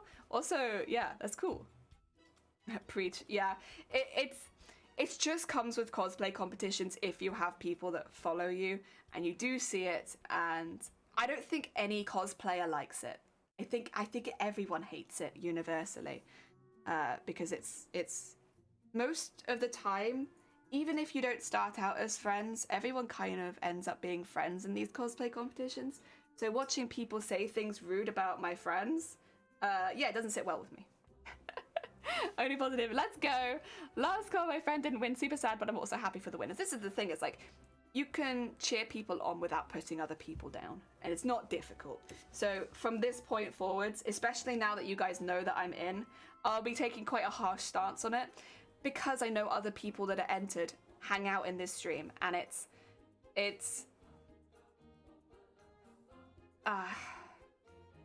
difficult to explain, but it is like putting my friends down in front of me. And if there's one thing we don't stand for, it's that. You can cosplay him, do it. Do it. Just do it. Do it. Oh dear. It's very nice. She has some nice detailing on the thighs. She does. She does? Oh my god. No, she looks great. I jump in a room, I put my head in the ceilings. Yeah, the perks, I look over every shelf in the supermarkets. True, you can find anyone. It's not in good sport. Exactly. It's not in good sport. It makes you look like British football fan. Stereotype. Oh dear. Come on now. No one wants to look like that. There we go. Except for that one cosplayer, we all know the one I'm talking about. They don't deserve winning as much as they do. No, I'm making this up. There was a competition that happened recently. This is why it's so fresh in my mind. Where somebody won the cosplay competition, made a lovely cosplay. Fair enough. And they got so many comments saying, like, your cosplay was good, but someone else was better. And it's because basically everyone took it on their own part to be the judge of this poor person, or these poor people, and started trying to pit the cosplayers against each other by being like, you should have won over her, or you didn't deserve the win, like your cosplay's fine, but it's really simple. And it was just really rude. Like, unless you're the judge, you don't know. And yeah, I don't stand for that kind of thing, and I don't want to see it in the community. I want this community to be seen from the outside as a positive community, you know? So we don't take in that kind of behavior. Dear. We can repeat yourself perspective. Yeah, and again, in cosplay competitions, most of you end up being friends.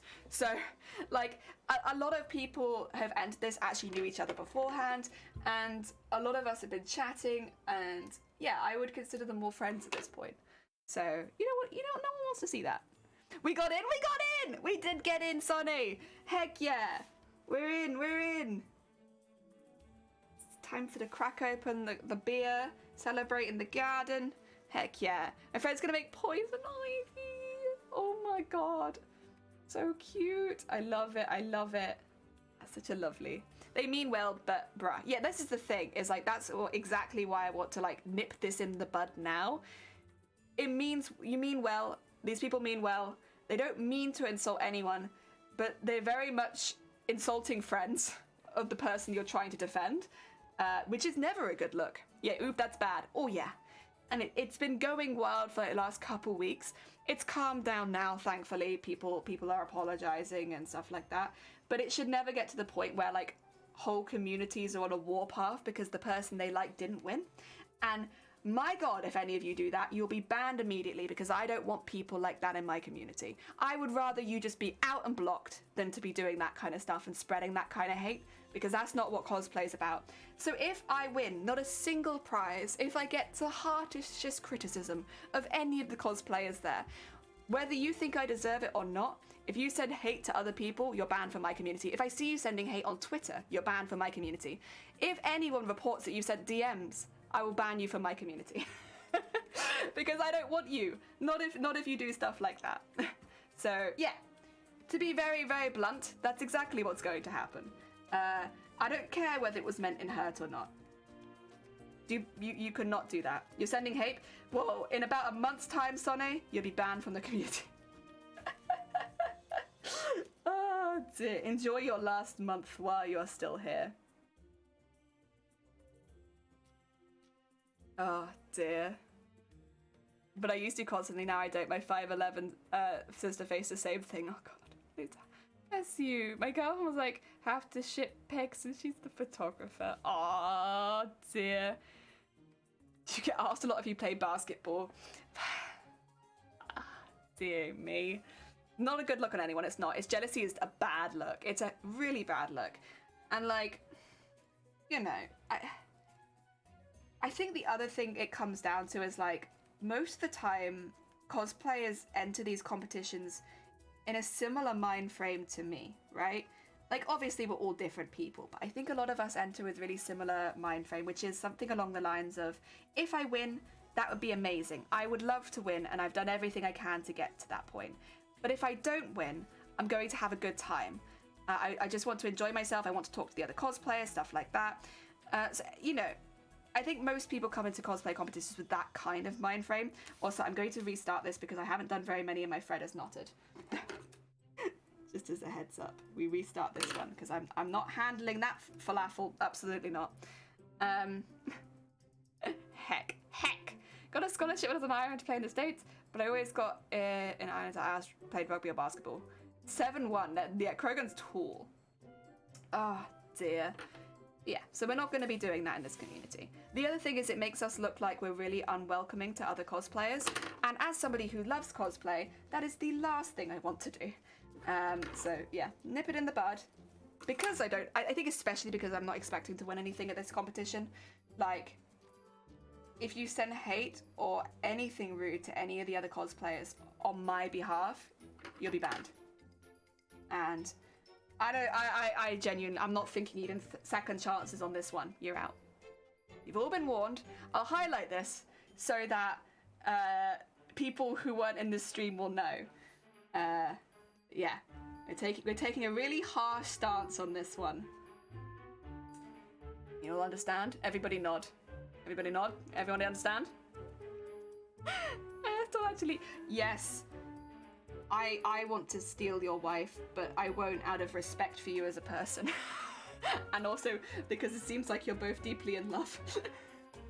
It might be hard to steal your wife. I have a friend who won a comp last year. He donated everything to cosplay. Oh, that's really nice. Heck yeah. Wait, you do cosplay? Robert, is there a link where we can see the cosplays you've done? No.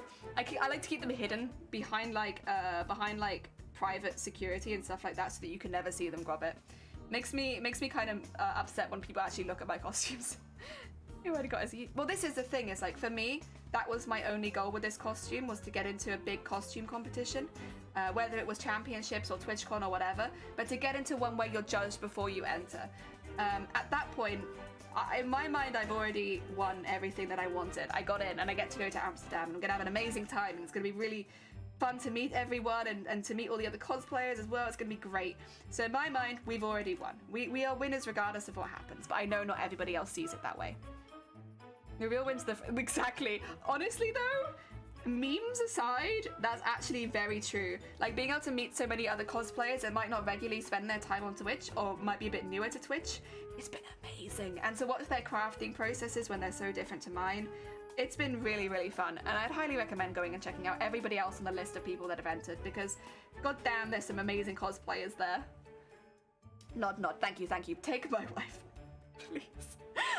Purple, welcome on in. I hope you're having a good day. Oh dear. Can I tell the people? Ah, heck yeah. Honestly, I'm so excited to meet everyone. We're going to have a little meal. It's going to be so fun. I want to get some really weird pictures of everybody because everyone's costuming from such different franchises. We're gonna look so weird when we're all together, but I want to get a picture of all of everyone together. Ah dear. So what is this cosplay? This cosplay is Mateus from Final Fantasy Tactics Advance. Thank you, Robert. That's the link if you want to see a little bit in more detail. We are doing the wings at the moment. So the wings have all of this detail on them. They're very unusual, honestly. They kind of look more like guns than they do wings. But we're making everything for this costume out of fabric. So my wings are squishy, my tail is squishy, everything is padded with foam and fleece and stuff like that. So it's a completely squishy costume. The armor, rather than being made with foam or warbler, has been made with embroidery, which we have designed each one, digitized them, printed, and then beaded and sequined them. So rather than building it up with lots of pieces of armor, we built it up with lots of pieces of fabric. Ah, dear, look forward. Me too. I hope everybody else is up for it, but I really want to get pictures with all of the costumers because everyone's so nice, and I want to get lots of cute pictures. Yes, I'm terrible for photos because I'm always just like, but I'll practice my smiling face so that I can hopefully get 1 or 2 good pictures. There we go. Okay, that's the ladder on that side, then we just need to go over the top. Okay. There we go. The only time I did not thought it was a fair win was when yeah, you mentioned that, when somebody won both the novice and the master category, understandably. Yeah. I think outside of that, but that's less to do with the cosplayer and more to do with the rules of the competition, I suppose. Yeah. So it's a little different. A little different. Ah, dear. You're pretty squishy yourself. Oh my god, I'm so... Wow! My emotions. They've been squished to the ground. How could you? Also, Evil, welcome on in. Back again. Welcome back. I hope you're having a good day. We're still working on these little red scales, but they are pretty much done at this point. So we're getting there. Excuse me, I was trying really hard not to do that. I was like, no hiccups. Do not hiccup. A pretty large mouth, so the best way with Harley because she's got a large smile. Yeah, I have a pretty big mouth as well, but I never cosplay characters that make that look good. All my characters are meant to be like super serious, and I'm just like,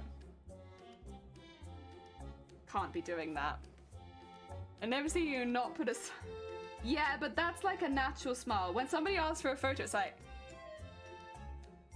I never know how to smile for photos. I'd like put your teeth together and...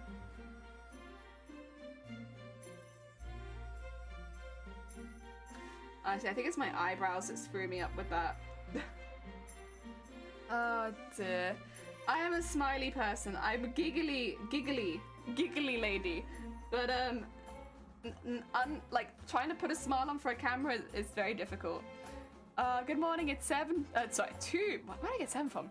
2:30 a.m. I was streaming Call of Duty, but the service, oh no. It's one of those nighttime maintenances though, isn't it? So anyone who plays late night, it's like, get out. So love it, practice, it helps. I know, I need to practice, I know. And I'm like, but if I could be practicing smiling, you know what I could also be doing? Sewing. So I never make time for poses and smiling, and you should. If you're doing a cosplay, like making time to like practice your poses and stuff like that is really important, and I'm terrible at it. Like, I didn't do it before MCM and I regretted it, but then I also wasn't really, you know, in costume for very long, so it wasn't too bad, I suppose. But yeah, you really should practice that kind of thing, because otherwise people will ask for a photo and you won't know what to do with your body because you haven't practiced any poses. Oh my god, it's a feeling. The feeling of like, oh shoot, I need to think of a pose on the spot. Oh my god. Alien for the DGen streams, at least here in the States, yeah. Multitasking, sewing, twitching, smiling.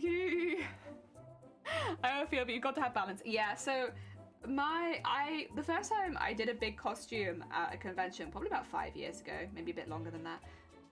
I ran across a photographer that gave me so much advice on how to like pose. They were like, basically, if you can, put the weight on your back leg because it gives you freedom with your front leg to do whatever you can.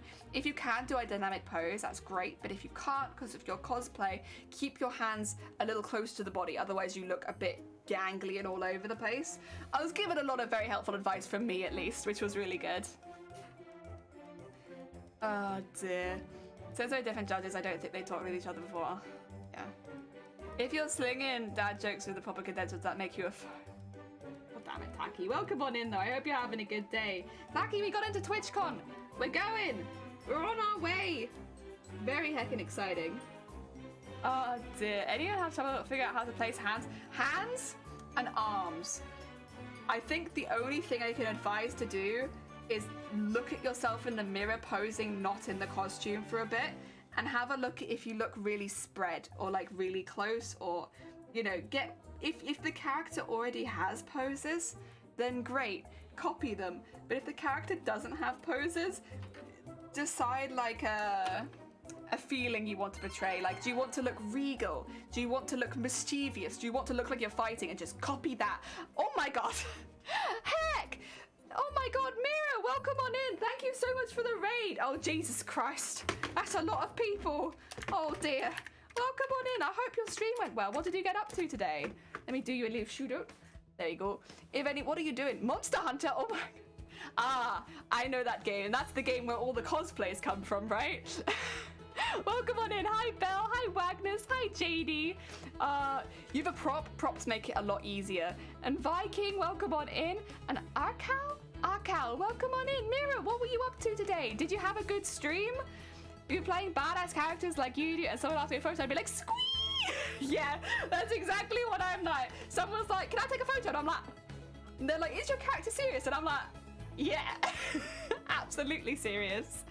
Oh, dear Tisa, welcome on in. I hope you're having a good day. Oh, yes. Oh, dear. It might sound weird, but practice pose in front of the mirror. Yeah, practicing pose in front of the mirror. Have someone take photos of you if you can. Like, I've got Shiny downstairs who'll pop up and I'll be like, can we not do this? And I'm like, can you just take photos of me while I'm like making different poses, and then I can decide the ones that look good. I mostly sew, but one day I will make Monster Hunter armor. That's exactly how I feel. I was seamstress through and through. Like, I like fabric, I like sparkles, I like adding sequins to things. And I look at armor builds and I'm like, well, how can I add sequins to that, you know? But one day, the Monster Hunter armor sets are probably some of my favorite armor sets, full stop. And I will make one. And I've watched people make them, and they're so beautiful and detailed. And I love that they so well match the creatures they come from and stuff like that. It's so cool. But yeah, it's a lot of work. Ah, dude, welcome on in. It didn't work. I feel it. That's me with everyone. It's a big raid. Yeah, that's a scary raid. Oh dear. But no, welcome in everyone. We make cosplays, and we just found out that we got into TWITCHCON Amsterdam. I say you guys just found out. I found out 2 weeks ago. But we're going to TWITCHCON Amsterdam to take part in the cosplay contest with 15 other people. We're in the larger than life category, so we're making Big Bean armor. But we're making the entire suit of armor out of sewing. If you're interested in the cosplay, it is behind the chat box, but you can also ! Cosplay. And if you want to see all of the other streamers taking part, ! Comp will take you to the list of everyone who is taking part in the cosplay competition. And it's very heckin' exciting. I'm so excited. I've never competed internationally at anything. And we've been chatting behind the scenes, all of us cosplayers, for weeks. So it'll be so nice, I say weeks, months. So it'll be so nice to meet everyone in person. And oh, I'm very excited. Ah, dear. Comp, there it is. No egg. Get that out of here. Thank you, Belle, and thank you, Cobbit, for putting those in the chat. Not the egg one, though. Wait, you done TWITCHCON? You did TWITCHCON San Diego, was it? What was it like? Listen, as someone who's going to be going and has never even been to a TWITCHCON, let alone for cosplay, what was it like? Was it good? I'm assuming it was good. Otherwise, they probably would have stopped it a few years ago. But, oh, I've been watching the VODs, the VODs of the other TWITCHCONs to get a bit of a better idea of what to expect, you know? And it's been, to be fair, it's been very motivating because, goddamn, the quality of the costumes when you're looking at like the VODs from TWITCHCON the TWITCHCON in America. Oh, it's inspiring because it's so high. Oh dear. I like people who like fabric because I hate my sewing machine. I hate hand stitch. Oh no, your sewing machine. If you tell it that you hate it, it will do worse work for you. You have to be really nice to it and compliment it whenever it does something well. Otherwise, it will just break out of spite. It's a spiteful machine. It was way bigger than I was expecting. Oh, heck yeah. Oh, thank you, Wagnus. I'm so excited. I'm like, I just want to meet everyone and see everyone's costumes in person because I'm sure it's the same over in America, but we've all been watching each other and like chatting to each other online. But everyone's costume is like half finished right now. But like, it's going to be so cool to see them all in person and be able to actually chat with them. I'm so happy. It was very intense, but it was worth it. I wasn't prepared mentally for my first competition experience. To be honest, the moment I got in line for judging, I was like, no way I'm going to win or place. See, I guess that's the thing with TWITCHCON, is like, because you can watch everyone's costume beforehand as well, I already know that I probably won't win or place. I'm just happy to be here. That the mindset I'm going in with, like, oh, isn't it nice to be here?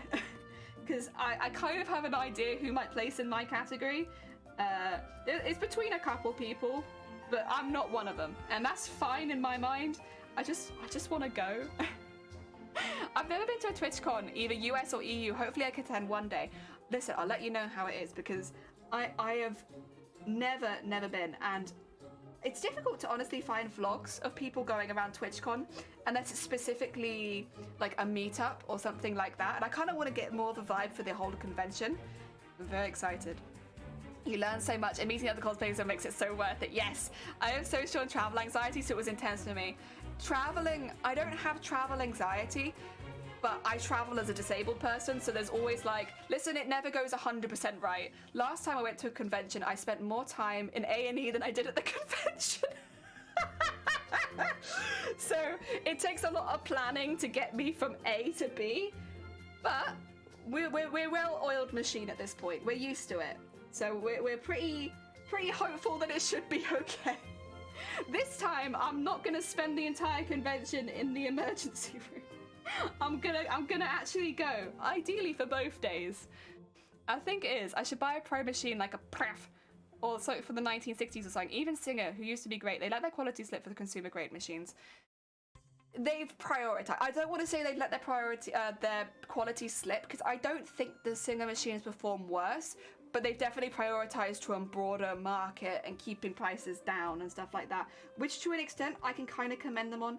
It makes it more accessible for the average everyday person, but the machines generally are a little bit weaker and slower than they used to be, which is why if you get a really old Singer machine, it just goes brrr, whereas the newer ones, unless you pay a lot of money, will be a little bit slower, but they make it a bit easier for somebody coming into something for the first time.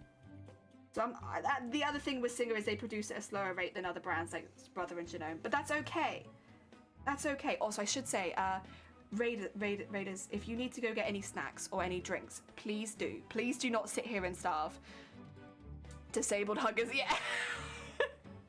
It's all right. We're fine. We're used to it. It's been 6 years. Oh dear. Will you have a handler? I'll have 2. One of whom is my carer. So it's like, listen, the thing is, most cosplayers only have a handler for like 2 days a year. 365. We're a well-oiled machine. We know how to do the thing. It's not like we do it only once or twice a year. I'm always handled.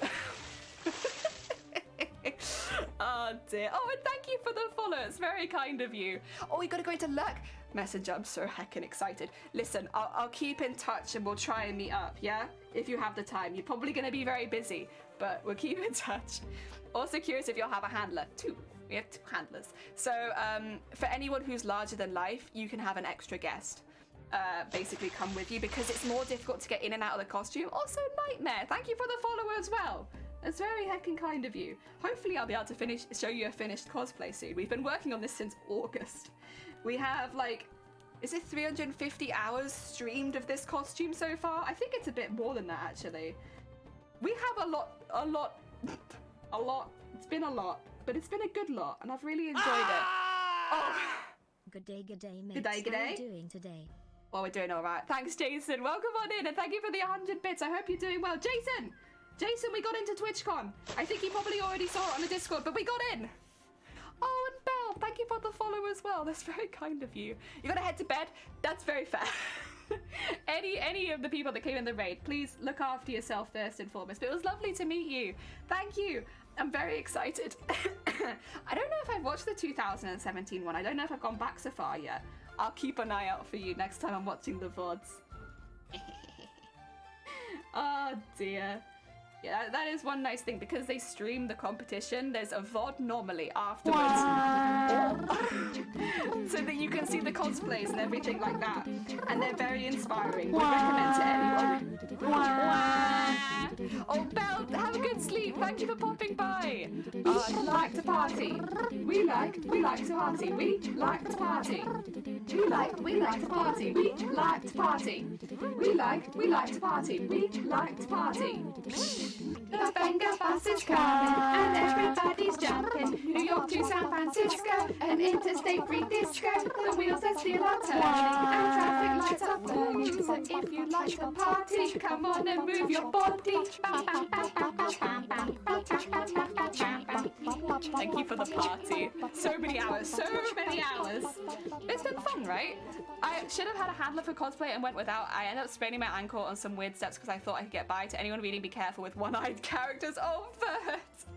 Yeah, I'd say if you have any lack of, even if it's just that you can't hear as well in the costume, it's really useful to have a handler just to point things out to you, because maybe you can see fine, maybe it's a small costume, but your hearing is affected. Having someone really helps. I mean, for me, it will be because of my wings. I can't turn without somebody watching me, basically, otherwise I might hit someone. But I also can't really hear in this costume, and having someone around that can just point things out to you, like, oh, something's going on over there, they're playing this over here. It's really, really helpful, and it makes the convention more fun as well, because, you know, you're not constantly like panicking. And as somebody who does unfortunately fall quite often, balance, am I right? Who needs it? Having someone who can help you get back up and stuff like that. A lot of it you kind of have to be self-proficient on if you're in my kind of position, to be quite honest, but it's good to have help. Oh dear, like building a cosplay that if you fall down and you'll be okay. Yeah.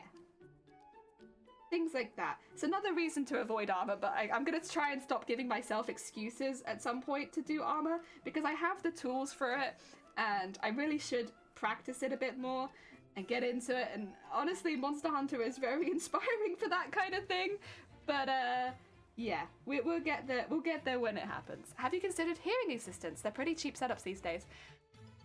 This is the first costume I've done where my hearing's been reduced, I think. So I haven't really considered it before, but maybe if I do more costumes like this, that would be a benefit for me. Yeah, most of the time, because my hearing isn't affected day to day, is just fine. But it's not something that I would have normally considered. But this costume, because I have these really big poofs that cover my ears, well, they sit right where my ears are. It's like listening through a couple layers of duvet. So it's kind of, you can muffled hear things. Like if a fire alarm went off, I'd hear that just fine. But you can't hear talking as well. Yeah. Oh my God, Sheba! Welcome on in. Okay, guys. If you guys are looking for other people who are cosplaying at TWITCHCON Amsterdam, here's one. We found one. There's one. Please go check them out. They're making a fantastic costume. Yeah, go hack it and send them some love. Because it's a tournament arc, right? You want to follow everybody who's in the tournament. See, that means you have to go follow Sheba. And they're a very sweet bean. Ah, dear. Foam work looks so scary. So far, I've made one bracer and a barrel. A barrel? You made a barrel? Amazing. Feels very forgiving and rather easy to handle. I think that's kind of the same position I come from, right? I've done foam work a couple times, and every time I've done it, it's been okay. But I'm always like spook myself out of doing it again, even though I've done it before. I very much just spook myself out of it every time. Ah, dear. Yay, yeah! Go hack and listen, every time we find someone from TWITCHCON, you gotta go follow them. It's a whole tournament competition, and it gives you more people to cheer on as well if you discover people in the other categories.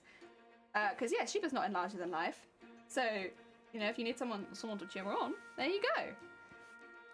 Ah, dear. No, honestly, it's the best part, I think, of TWITCHCON cosplay is the fact that you get to like so often speak about and like see other people making the costumes. So you get to communicate with everybody who is entering, which is lovely. You don't get that from many competitions. It makes it very open. It means everyone can meet each other and kind of see what people like, what their interests are as far as cosplay goes. Like, it's a positive experience, and yeah, it's the best bit. I'm so shy. You'll be fine! Honestly, if people are popping over, it's because they love cosplay and you're a fantastic cosplayer. Do not worry. It's all good. Something I often help him with is cosplay characters with lighted eyes. We have to explain that even in film they are effectively blind, so there's a light in their face but under the direction, so you often walk around a con like that. You need a handle on your arm or you need a setup of cameras to give you a way to see. That's very smart, actually. I didn't think of, what do you call it, a camera setup, but that's very cool. I like the idea of that. Or because they are learning like sewing or something. Yeah, or because of that. I was gonna say, actually, if you're interested in sewing, Tisa, you should check out Sheba. Sheba does a lot of sewing over there, and like some complicated and interesting stuff. I believe they are making Gwen from League of Legends, right? Gwen is the best. Listen, I love Jinx. I do love Jinx. I'm a big fan of Jinx. However, Gwen, big sewing scissors. Oh dear. Are you in Larger Than Life or sewing? I'm in Larger Than Life. I entered sewing when I was putting in my application. I entered into sewing, but I was moved from sewing to Larger Than Life. So my wings are 1.2 meters. So I better fit into the Larger Than Life category than I do the sewing one this time. That's okay. That's okay. I always said I didn't really mind as long as I got in. Did you see the Netflix show? Yeah, the Arcane. I did see Arcane. It's one of the only television shows I've watched for years. And I did watch that, and I thought it was wonderful. Really, really wonderful. It made me very happy. Ah, dear. French people demand 2 helpers for Larger Than Life. It was a threat. I thought it might be. Because when I look at Vilena's costume, not being funny, like trying to get those wings on off her back is a 2-person job. And I was looking at her and I was like, I don't know how she's going to manage with 1 helper. Like, not to say that, you know, she couldn't, but I think it'd be really difficult. And you don't want to damage the costume right before you go on stage. And there's such big wings that I'm really glad. I mean, for people like me, I wouldn't necessarily need it. We have a very tight ship over here, and like I've had the same handler for a long time, and my costume isn't so difficult to get in and out of. But for people like Velena, very important. Love, I like the show, same. The only things I know about the show, about League, are Gwen, and she's new. Oh, and KDA. You sent a picture of the barrel? Oh, thank you. 2 seconds. I need to go see this barrel. You made I love the idea that you made a foam barrel. That makes me very happy. Oh, it's such a good barrel. Oh my god. Amazing. Oh my god, I love that. I love that so much. That's such a good barrel. I don't know what I was expecting, but it's so good. Oh my god, I've got tears to my eyes. That's a good barrel. What's her name? Can you give them a shout out? Vilena, I could try. I don't want to misspell the name though, so I will find them on Twitch first. Oh my god, is that a phoenix? Welcome on in. I hope you're having a good day. I'm just gonna quickly find another cosplayer.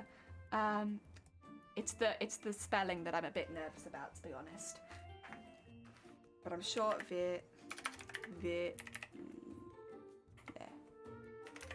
think it's that. Nope. Oh wait, you know what I could find it through? Tisa, !comp. Tisa, do you have Twitch open? !comp. And that should take you to this page where you can see every single person that's taking part. And Vilena Cosplay, that's why I didn't find it, it's got cosplay after the name, is the person I was speaking about with the really, really large wings. So near the bottom because their name begins with V. Yeah. But there you can see everyone who's in it, so you don't miss out on anyone. There you go. There you go. Oh yeah. Oh, pattern and tutorial by Pretzel Cosplay. Heck yeah. Heck yeah. It's very good. The crazy ones are articulated wings. People ask how to make wings that spread out like it's their first cosplay on out, so you usually don't. Yeah, I was considering it, but because we were trying to keep the price down on this costume, my budget could not. Actuators? Nah, not this costume. That's okay though, because like I don't think it would have added too much for this costume, but yeah, it's a lovely touch to add, but it is more complicated. Glad you had a few days off work. Lovely. Oh, I hope you enjoyed your time off work. Ah, dear. I have most come out for the Arcane cosplay after TWITCHCON. I thought you're doing Jinx and V. Yes. I had considered time and time again whether or not to do a Jinx cosplay. Like, I could just add extensions in. My hair's already the right color. But I'm not sure. I'm up and down about it. Hey, wait, I think. Okay, you followed it. Heck yeah! I mean, we've got lots of cosplayers in that list that I would absolutely recommend. In fact, basically all of them. Everyone on that list is either taking part in the competition or they are a judge for the competition. So you know they're good. Oh dear. Yeah, I'd recommend giving everyone a little look. If you're looking for like a whole new branch of cosplayers to follow, you follow everyone. Everyone's pretty damn good. Sad I can't get a fight to Amsterdam. Maybe if I... No. Listen, Jason, don't worry actually. The whole thing is going to be broadcast on Twitch. So even if you can't get there in person, you can still watch the live broadcast. And if you're watching the live broadcast, you can actually vote during the competition. So everyone kind of knows about the 4 prizes, I think, for each category, like larger than life, SFX, sewing, and armor. Everyone knows about those prizes. But there's another one for the popularity vote from the audience. So basically, you can, once the voting opens, which will be during the competition, you can actually vote in live from home. Yeah.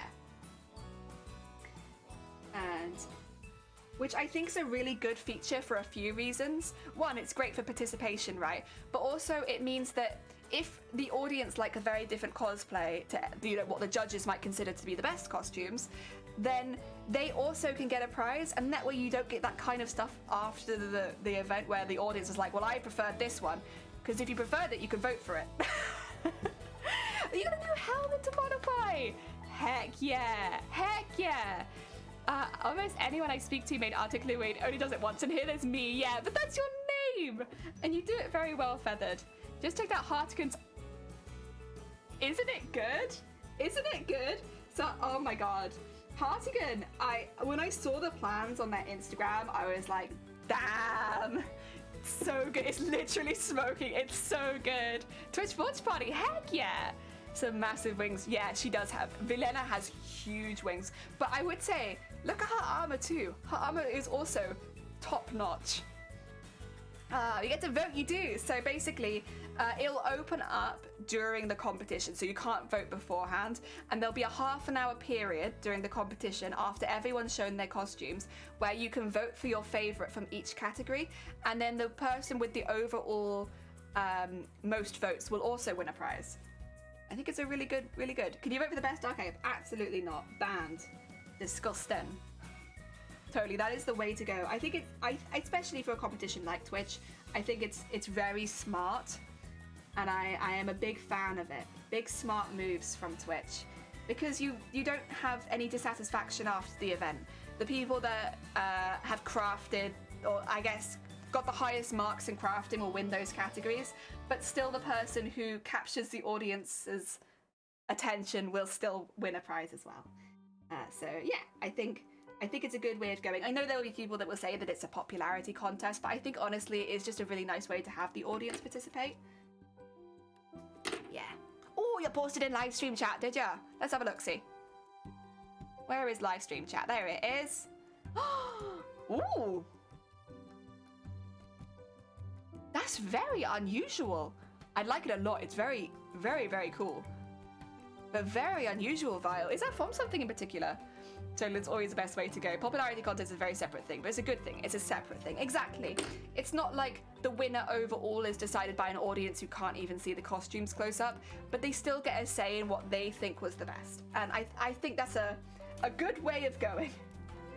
Hopefully it leads to, after the convention is finished, no discourse and everyone's happy. It's smart. Smart. Yeah, when I saw that, I was like, yes. I think they did it at the 2019 San Diego as well. If memory serves, I can't remember the name of the streamer. They did a Zelda costume. It was very nice, to be fair. It was just very clean and very neat, and it looked like the armor looked beautiful, but like the dress and it just was a really good combination of skills. I can see why people would have voted for that. It's a very iconic character. It was completed very clean, very nice, and each element looked well done. Yeah, I can absolutely understand why people voted for that one. So while they didn't win one of the category prizes, they did win the audience vote. Spoilers for 2019 TWITCHCON, sorry. My bad. Ah, dear. There's a creator sculptor that makes a bunch of robot-style helmets. They're meant to be blank for you to modify. That's so cool, fun. Oh my god. That's... You know who would maybe like that? Purple cosplayer. Purple does masks. I imagine, like, the techniques Purple uses on a mask, but take it out of the mask setting and put it on something like that. That'd be amazing. Kind of set up the wrong side here, but that's okay. Are they gonna fit? So I'm doing some like moving things around to try and find ones where edges line up nicely. That will line up nicely, but that is the end piece as well. So maybe put that on this side. Yeah. Because I have some slightly taller pieces because they go in like an arc, but I haven't really been bothering to line them up. That's my own fault.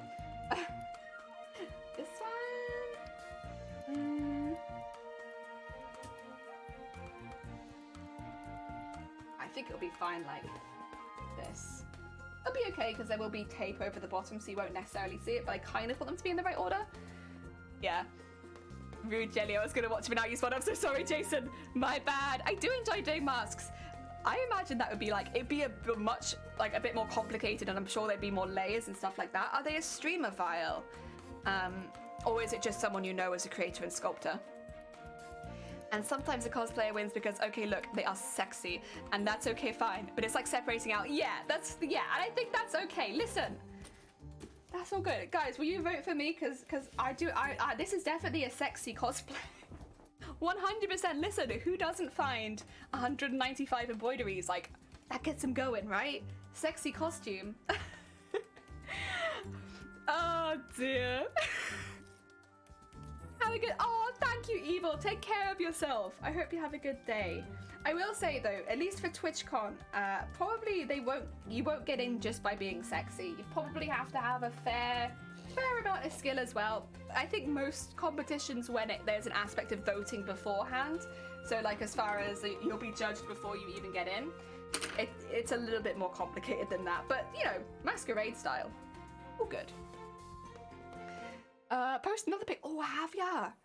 And the Insta. Okay, so they have an Instagram, but not a Twitch. That's fair. That's fair. I got you. Your sexy cosplay was the Halloween. Oi, oi, oi, oi, oi. Don't ask that question. Oh my god. I won't reveal my kinks. Listen, we know why everyone's here. Everyone's here because they have an embroidery machine kink, and there's nothing wrong with that. We're all birds of the same feather. Okay. Let me find their Instagram. I want to see this. Oh my god, that's so cool! Wait, I'm gonna post it in the chat as well for people that aren't in the Discord. Oh, they have a cool name as well. Wow. Okay. Fans. Sorry. No. They have a website that you can be completed helmets or cast blanks. That's so. I'm sorry. I'm gonna follow this person first and foremost, but like, wow, they look so fun. So fun. Oh my god. Oh, I love that cracked one. The jitter half mask. I like that. I because there's like a lot of space to do stuff on, that is kind of up my alley. I like that one. Oh, so you're looking at the short fuse blank cast. Kind of like the Hermes one as well. I don't know. Something about that mouthpiece. That's very cool. I like that. Oh, look at the blanks. Blanks are these three. Okay. Oh, so the other one isn't a blank. Actually, to be fair, it does kind of look detailed. Oh no, it's just sold out. That's why. Oh. Okay, they're really, really cool. That'd be such a challenge, but like a fun challenge. Open prompts full of them. Nice. Right, let's move this one to one side. We'll come back to that. And then get these.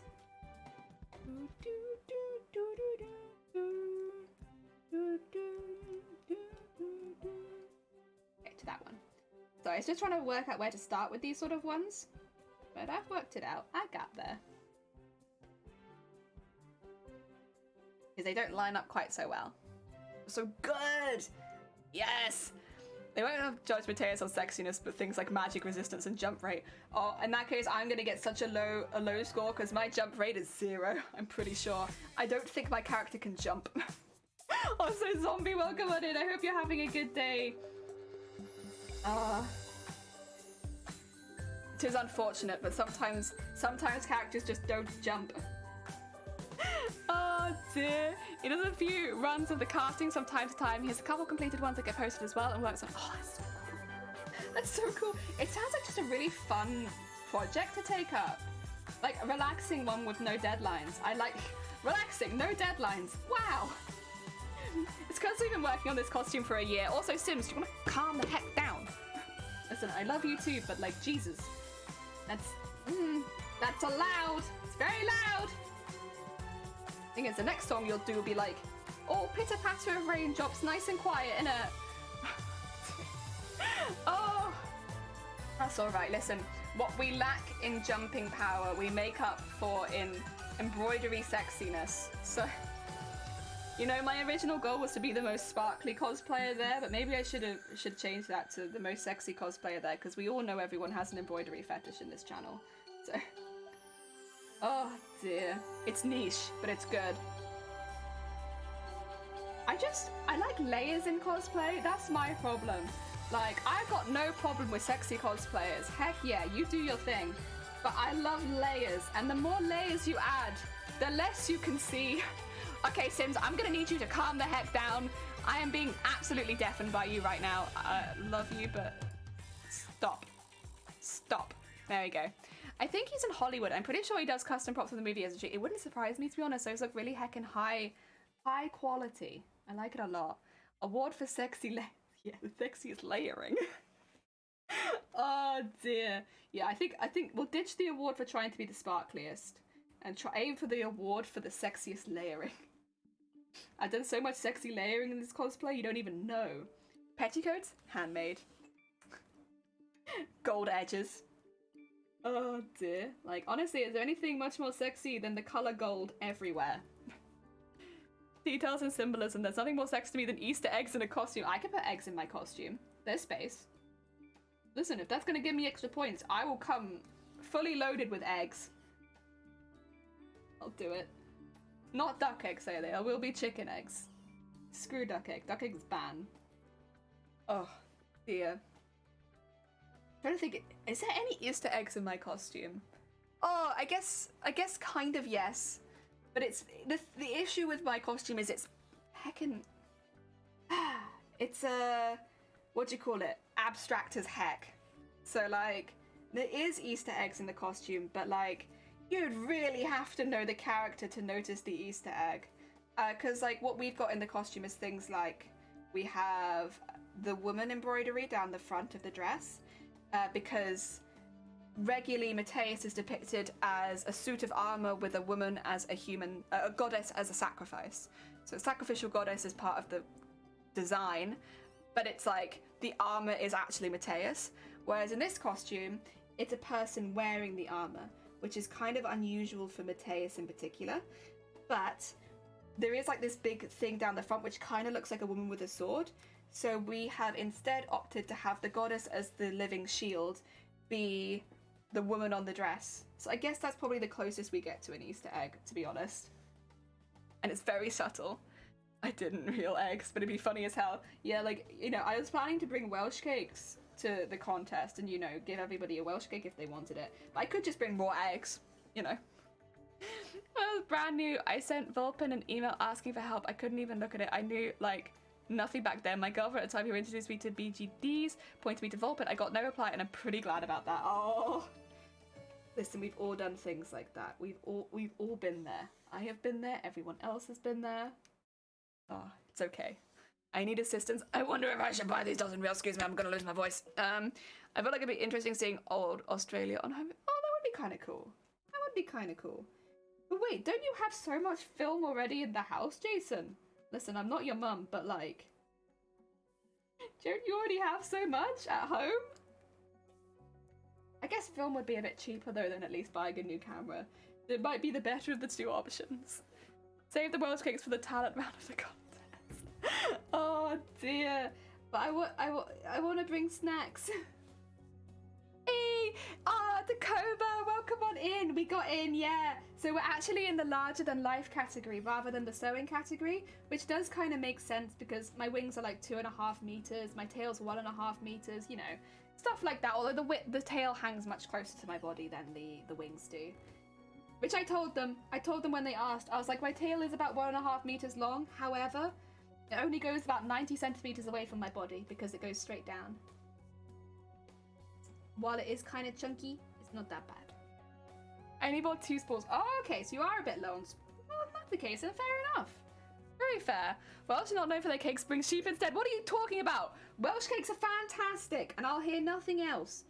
They are a staple of my diet at this point. Welsh cakes are beautiful. They're like scones, but a bit smaller, and you can eat them with just butter. You don't need like all the cream and jam to make them taste good. They're hecking good. Not even Welsh, and I'm standing by that. Oh dear. I already spoiled shots of films from old family movies going around the zoo. Oh, I see, you've already got it. Well, that's kind of cool. Heck yeah. You trying to get them tail envy? Well, me and Sunkoi are going to be tail buddies. I know that much. I'm not trying to make Sunkoi tail envious because I think Sunkoi's had to make more scales than I have, to be quite honest. I think Sunkoi has made more scales than we have in this whole costume on just their tail. And they're making more for their arms and stuff like that. So, you know what? I don't think they'll have tail envy, but I might have scale envy when I look at all of Sunkoi's scales. Welsh cakes are made from sheep? No. They're like scones, but shorter. And a little bit more moist. More moist than a scone. So you can just eat them on their own. I do that on stream quite a bit. But I personally prefer them with butter. But you can just eat them straight. Yeah. Oh, thank you for the lurk, Purple. You're fine. Good luck with the laundry. I hope that it goes well. Oh, dear. I'm not saying they aren't fantastic, just not emblematic. Oh, but they feel emblematic to me. I guess sheep is the biggest one, but that doesn't feel right. Because, honestly, I saw 10 times more sheep living in England than I do living in Wales. I barely ever see a sheep over here. I think I'd have to go far west or far north to see more sheep. Because I can tell you, down in the south, barely any sheep. Minimal sheep. There's not a lot. So, I don't know. Sadly, looks like someone already bidded on some of the spools of film, and I don't want to be rude now. Oh, but what if you want it more? I guess it's difficult to tell that kind of thing online. I always put a bid in the last like 5 seconds. Also, I have to put the fan on. It's getting so warm. I always put a bid in like the last 5 seconds or something like ridiculous. Like last 30 seconds, I'll get my bid lined up, and then that's how I do it. Snipe it at the end. Ah, dear. Plenty of sheep over the Brackens, lol. Well, they're a bit more north than me. I think the further south you go, the less sheep you see. And I've always lived in the south, so maybe that's why. But like, I grew up and there'd be sheep on the roads. Like, there were just sheep everywhere. They were honestly a bit of a nuisance. And then I come to Wales, minimal sheep. No sheep at all, barely. It's like, what is this? I've been lied to my whole life. Looks like Wales pulled the wool off. God damn it. God damn it. I swear. But like, legitimately they did. I came to Wales expecting sheep, and I've had no sheep experiences since being in Wales. When I was back in England, I got to pet the sheep, I got to brush the sheep, I prepared them for shows and stuff like that. We chased them out the road. In Wales, no sheep experiences whatsoever. Like, what's this about? What's going on here? There's meant to be multiple sheep experiences once you live in Wales. And this isn't like a short period. I've been here for like 8 years or something. I've had not a single sheep experience while living here. All lies. All lies. Oh dear. Ooh. Delicious. Right. Where's the other one? There it is. On that side, maybe? Sorry, trying to like line these up is it's a job. It's a job. I mean, it's my own fault. I sewed them, so like, if they don't line up well, I really can't blame anyone. That's the worst part. The worst part is I can't blame anyone else for this, because it's my fault. Okay, we'll start on this one, I think. The bottom one's a bit wonky. Also, Carve! Thank you for the horn. Carve, we got in! We're going to TWITCHCON Amsterdam. Heck yeah. Gotta go to more rural areas. I've been close to hitting sheep. Oh, okay. So I'm just in, listen, the sheep, I'm just in the wrong place for them. Is that it? I don't know. I almost feel like sheep are a myth at this point. It's been so long since I've seen a sheep. Does sheep even exist anymore? My reason known for crab cakes, but if I want to show someone my the favorite regional thing, I point to a pit beef sandwich, and if they agree they love it so much, it brings tears to their eyes. But more often they're like, yeah, but I'm supposed to say I ate proper crab cake. Take me to that. No! So over here we have, I think rarebit was the first Welsh food that I had heard of when I wasn't living in Wales. Welsh rarebit, which is, it's just good. It's just good. It's just like a nice hearty good. And then Welsh cakes was next. I was like, thank you, Cov. I'm so excited. Cov, if you exclamation mark comp, if anybody exclamation mark comps actually, it would take you now to the list of all the people that are in, as well as a couple of the judges as well. So if you want to like find any other cosplayers that are taking part in this competition, you can literally find them all now. What is going on here? I thought you'd done with this cosplay. What part are you making? Gone? We are never finished. This costume will never be finished. We're making the wings right now. So the wings I'd made the base for, but I hadn't done any of the decorations for. So we're working on wing decorations at the moment. Heck yeah. There it is. Ooh, comp, right. Cheese and bread, no rabbit involved. Yeah, when I was little, I thought there was rabbit in it. Because the first time I went to Wales, I must have been about 8, maybe? And they said we were going to get Welsh rarebit, and I was like, oh, okay. Cool. Rabbit? Nice. Fine. All right. I didn't know that was a Welsh delicacy, but okay. And then we got there, and it was not what I was expecting, but it was very tasty. Ah, dear. Oh, no. Sorry, we have no Welsh cakes. I actually don't have any Welsh cakes right now. It's because it's been kind of hotter weather. Whenever I go out and get snacks, I get like cold. Although actually I've mainly been getting drinks rather than foods. It's been too hot to consider eating Welsh cakes. The end is never the, oh my god, are we doing Stanley Parable now? Is that it? Are we Stanley Parable now? Or, to be fair, this costume is the equivalent of Stanley Parable. Jelly approached her cosplay with excitement and determination, only to find that unfortunately her embroidery machine had decided to go kaput again and make her rethread all of her bobbins. Jelly left the craft room and decided that she would in fact craft another day. It's kind of like that. I could use some snacks. I'm so hungry. I always find the hot weather, like, I am a hungry person 99% of the time, but when it gets this hot, like when we're talking like getting close to 30 degrees or more, I do somewhat lose my appetite. But anything that isn't cold, I'm like, I don't know, I just don't kind of want it now. That being said, in the winter I have the opposite issue of I am ravenous 24/7. The only way that I can retain heat is by eating, and so I must continue to eat. This is the problem with making long bloody cosplays, right? Costumes that take you like a year. I am not the same size I was when I started this costume. I have gained weight and then lost it again and then gained it again, and my proportions are different to a year ago because I keep gaining and losing weight, and I keep having to alter my costume because I won't stay the bloody same size. When Stanley came to the possibility of deciding that her costume was finished, she decided and moved to her next project. No. Yeah. It is kind of, yeah. I know what the next project's going to be, but I ain't starting it yet. At least you're fluctuating and not just going up like me. You just never know, right? You just never know. Like, I started this costume, and then about 2 weeks after that, I got really sick, like really, really sick. I was in the doctors all the time. I couldn't keep any food down. I was having a really rubbish time for like 2 months. So of course my weight dipped, and immediately none of my patterns fit anymore because I'd completely changed from 2 months ago. And then Christmas happened, and then and I gained a lot of weight back because goddamn Christmas food's really good. So I got better, and then I got Christmas food. And so I gained lots of weight back, more than I had before.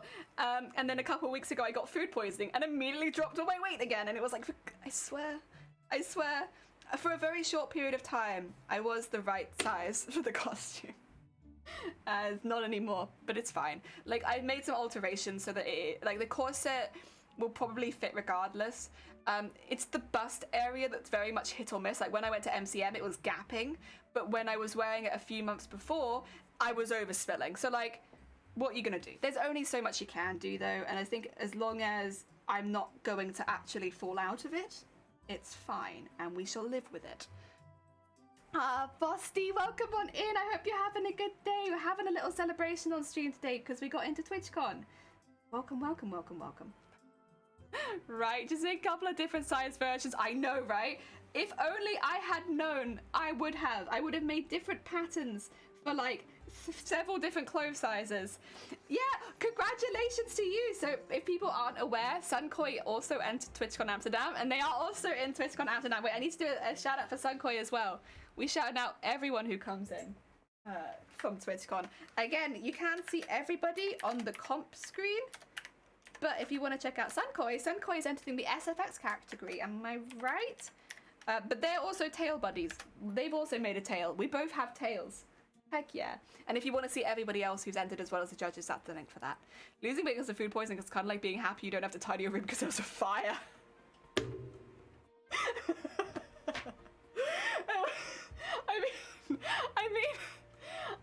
I actually was okay with it because I just, before MCM, I altered the costume because I was like, I gained weight, I'm bigger than I was initially.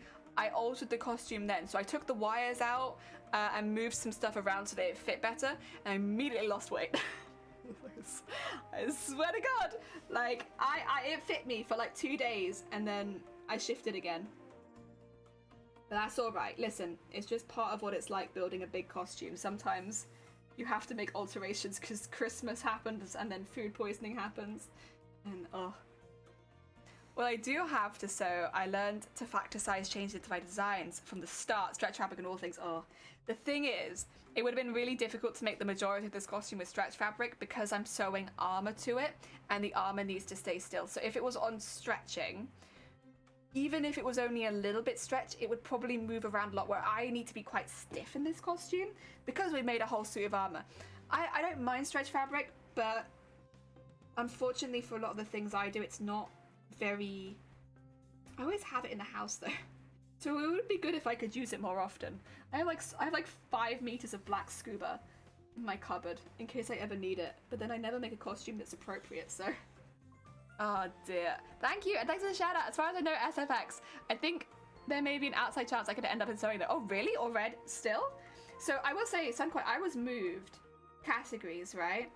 But I moved categories, like I got the email to say that I was in, and then I basically immediately got an email to say, do you want to switch? Do you want to switch categories? How big's your costume like? I was like, I got you, I got you. I expected this. So it was really quick that they changed that, for me at least. I guess they might still change people around, but I feel like they would have done it around the same time that they did it for me, right? I would have thought, but I don't know. I'm not organizing this. You can stretch armor too. It just takes more design. Oh yeah, well. Listen, this is the capacity of my brain power right now. This costume. Any more than this, you've lost me, I'm afraid. Can't be doing that.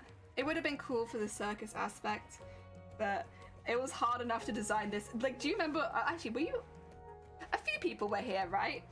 When we were doing all the designing for the costume back in like August last year, and oh my God, I nearly made it so that I could not physically pee in this costume. Do you remember that? Do you remember that stream where somebody very kindly pointed out that, by the way, how are you going to pee in that? And it was like, oh, I'm not going to pee in that. That's how. Oh dear. Oh, thank you, Runa. Welcome on in. I hope you're having a good day. We got in. We're in the larger than life category actually. So we are not in the category we entered into, but I'm still very heckin' happy. I had a period where I was losing my stomach contents daily. Unfortunately, booze has plenty of calories. Ah, yeah. Deary me. Yeah, for me, it's normally like, my stomach is weak. Listen, I've never got along with it. Me and my stomach are on totally different roads.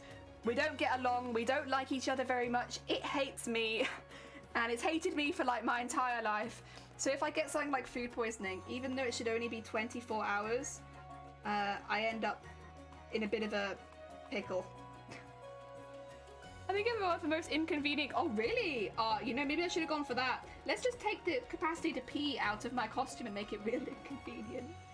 Oh dear, I have done cosplays that are really hard to pee in before though, and it's like very, very not worth it. It's hard enough being in a big costume and needing to go to the toilet, let alone one that you can't physically pee in. Weak stomach love. I have no love for my stomach. Listen, like other parts of my body, I can be like, at least it's trying its best. Not my stomach. It's not even bloody trying. So yeah, we don't get along. Uh-oh, ad. Oh, you had an ad? We have... Runa won't hear anyway because she's literally in an ad. We have, at the moment, some testing going for a different type of ad. I think a lot of people would have seen the Twitch announcement about it. I want to see if it actually makes a big difference on this channel because we are not the biggest channel. We are a small bean affiliate streamer. And I would like to see if it has a big difference because I normally, by the end of the month, might have a couple quid worth of ads money. I want to know if it goes up at all. And so we're doing a bit of a test at the moment for that. So unfortunately, I'm very sorry, there will be more ads than usual. We're just having a little look. One day I would love it if I could make streaming my full-time job. So we're just kind of testing the water out with some of the new features. Yeah. Oh dear. Homesick and weak stomach problems. Oh no. Unrelated question. You make your own emotes, right? Yeah, I made them all. I like drawing. I'm not very good outside of cartoony style these days. But I do enjoy drawing. I did art for quite a long time because I wasn't able to get into any of my textiles courses. Back from ad. Welcome back, Runa. Yeah, I was just saying, we're testing out the new ad stuff on Twitch at the moment to see if it makes a really big difference or not. So yeah, people, unfortunately, if you're not subscribed, you will be getting hit with a few more ads than usual. But if it has a really positive effect on the, like, as far as being able to maybe stream full time goes, then we'll see. We'll see. Ah, dear. I'm more mad at doctors every day. Weird. Let's see if it goes away. Yeah, I'm quite fortunate in many ways. Fortunate, unfortunate. I don't really know how to approach this. But because I have a diagnosed pre-existing condition with my stomach since I was like, I can remember. Like it's a bit complicated and it's very old, which is why I don't really talk about it a lot. I don't like to get into it. It means people take it very seriously if something happens, which is why like I will go to A&E with this kind of stuff.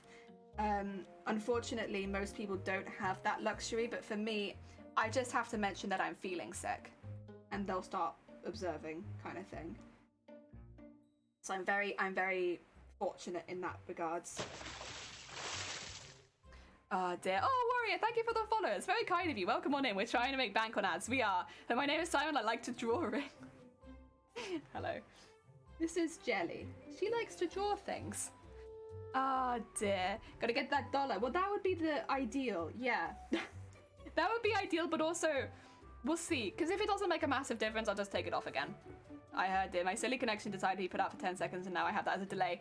Fantastic. God, we love streams with delay. Make your holla, make that 30 seconds. Oh, good God, that's a long one. You can always refresh the page, though. Yeah, reloading. Good.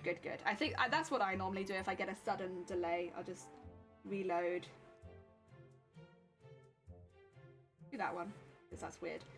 And then do this one. And like that. There we go.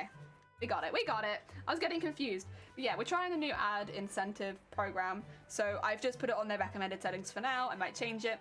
But just to get an idea of how much difference it actually makes to my channel. And if it makes a really positive difference, we probably will keep it. But if it doesn't make much of a difference, then we won't bother. Basically, is the thought process. Because again, one day I would love to be able to stream full time. But, you know, as every regular person has, finances are a thing. And I need to be able to still pay my bills. So we'll keep an eye on it. That was an obscure SNL Mike Myers reference from like 25 years. Ignore me. Oh, okay. My bad. That one I didn't get. Sometimes I get the references and sometimes they fly right over my head. My bad. But yeah, that's kind of probably, I don't know exactly how to do it, whether we do it for like a week or something with the ads or something and see if it makes a difference. I can check after this stream, but I think it'd be best to keep it up for a little while to give it a proper fair chance. And then again, if it ends up being really positive, there are a couple positives with it. It means people don't get ads as soon as they come into the channel most of the time, unless you come in at a bad time. For the most part, you won't get the ads right at the beginning, which is nice, but it does mean more ads overall. Again, it will skip anyone who's subscribed, but I know for the majority of people are not, so it's like, you will unfortunately get a few more ads. But if, you know, I hope people don't mind too much, because if it does end up being a good thing, it would support me a lot without you having to actually pay anything, which would be good. Oh yeah.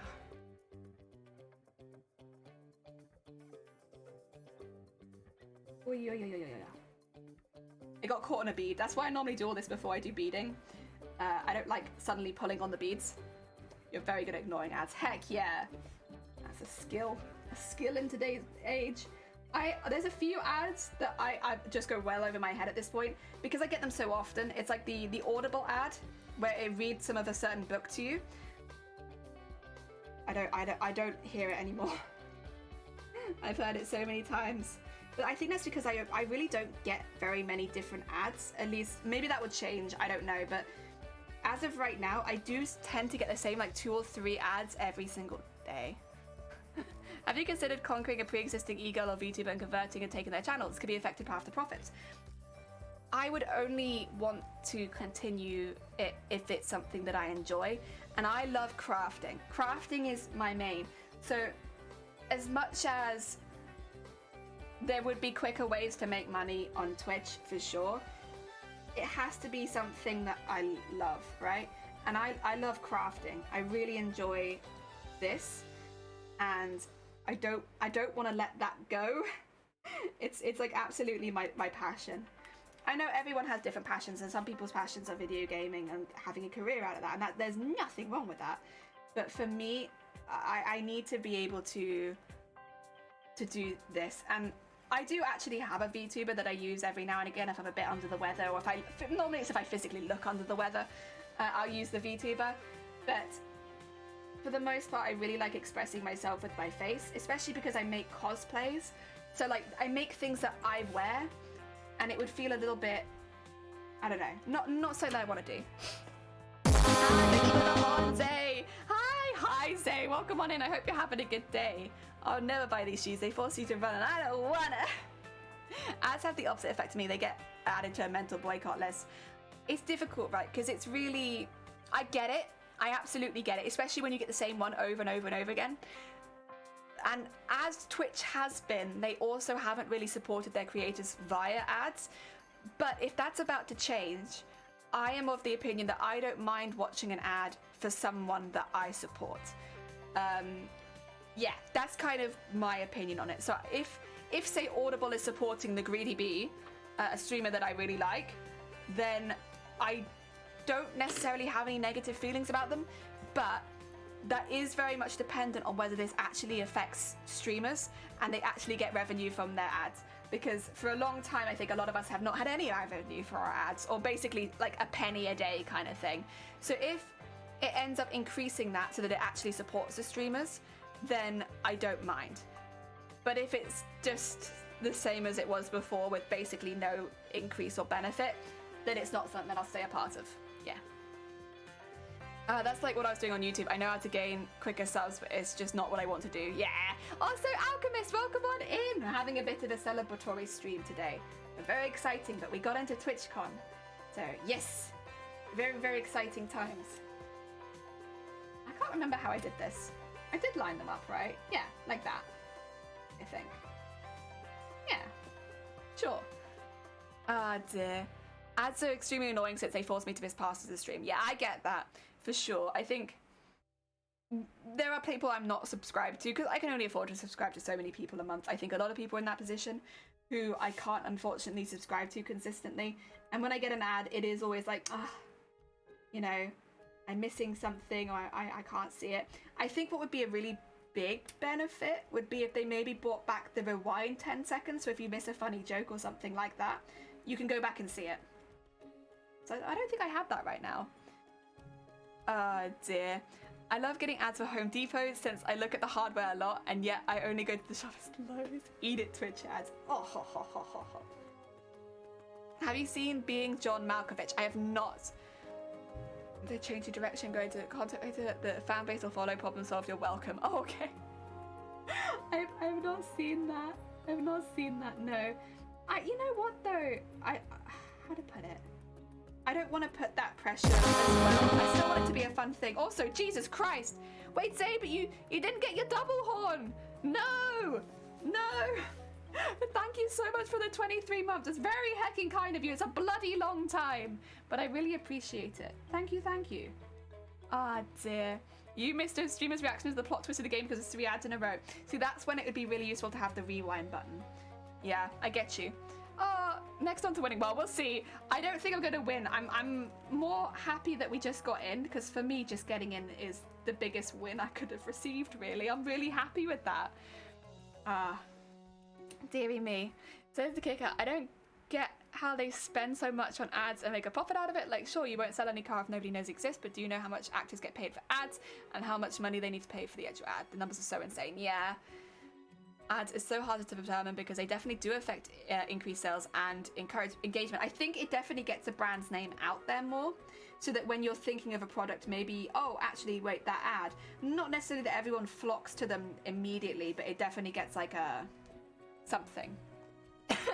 Delayed double horn. Got 6 ads the other day. I expect that's because of the new ad program.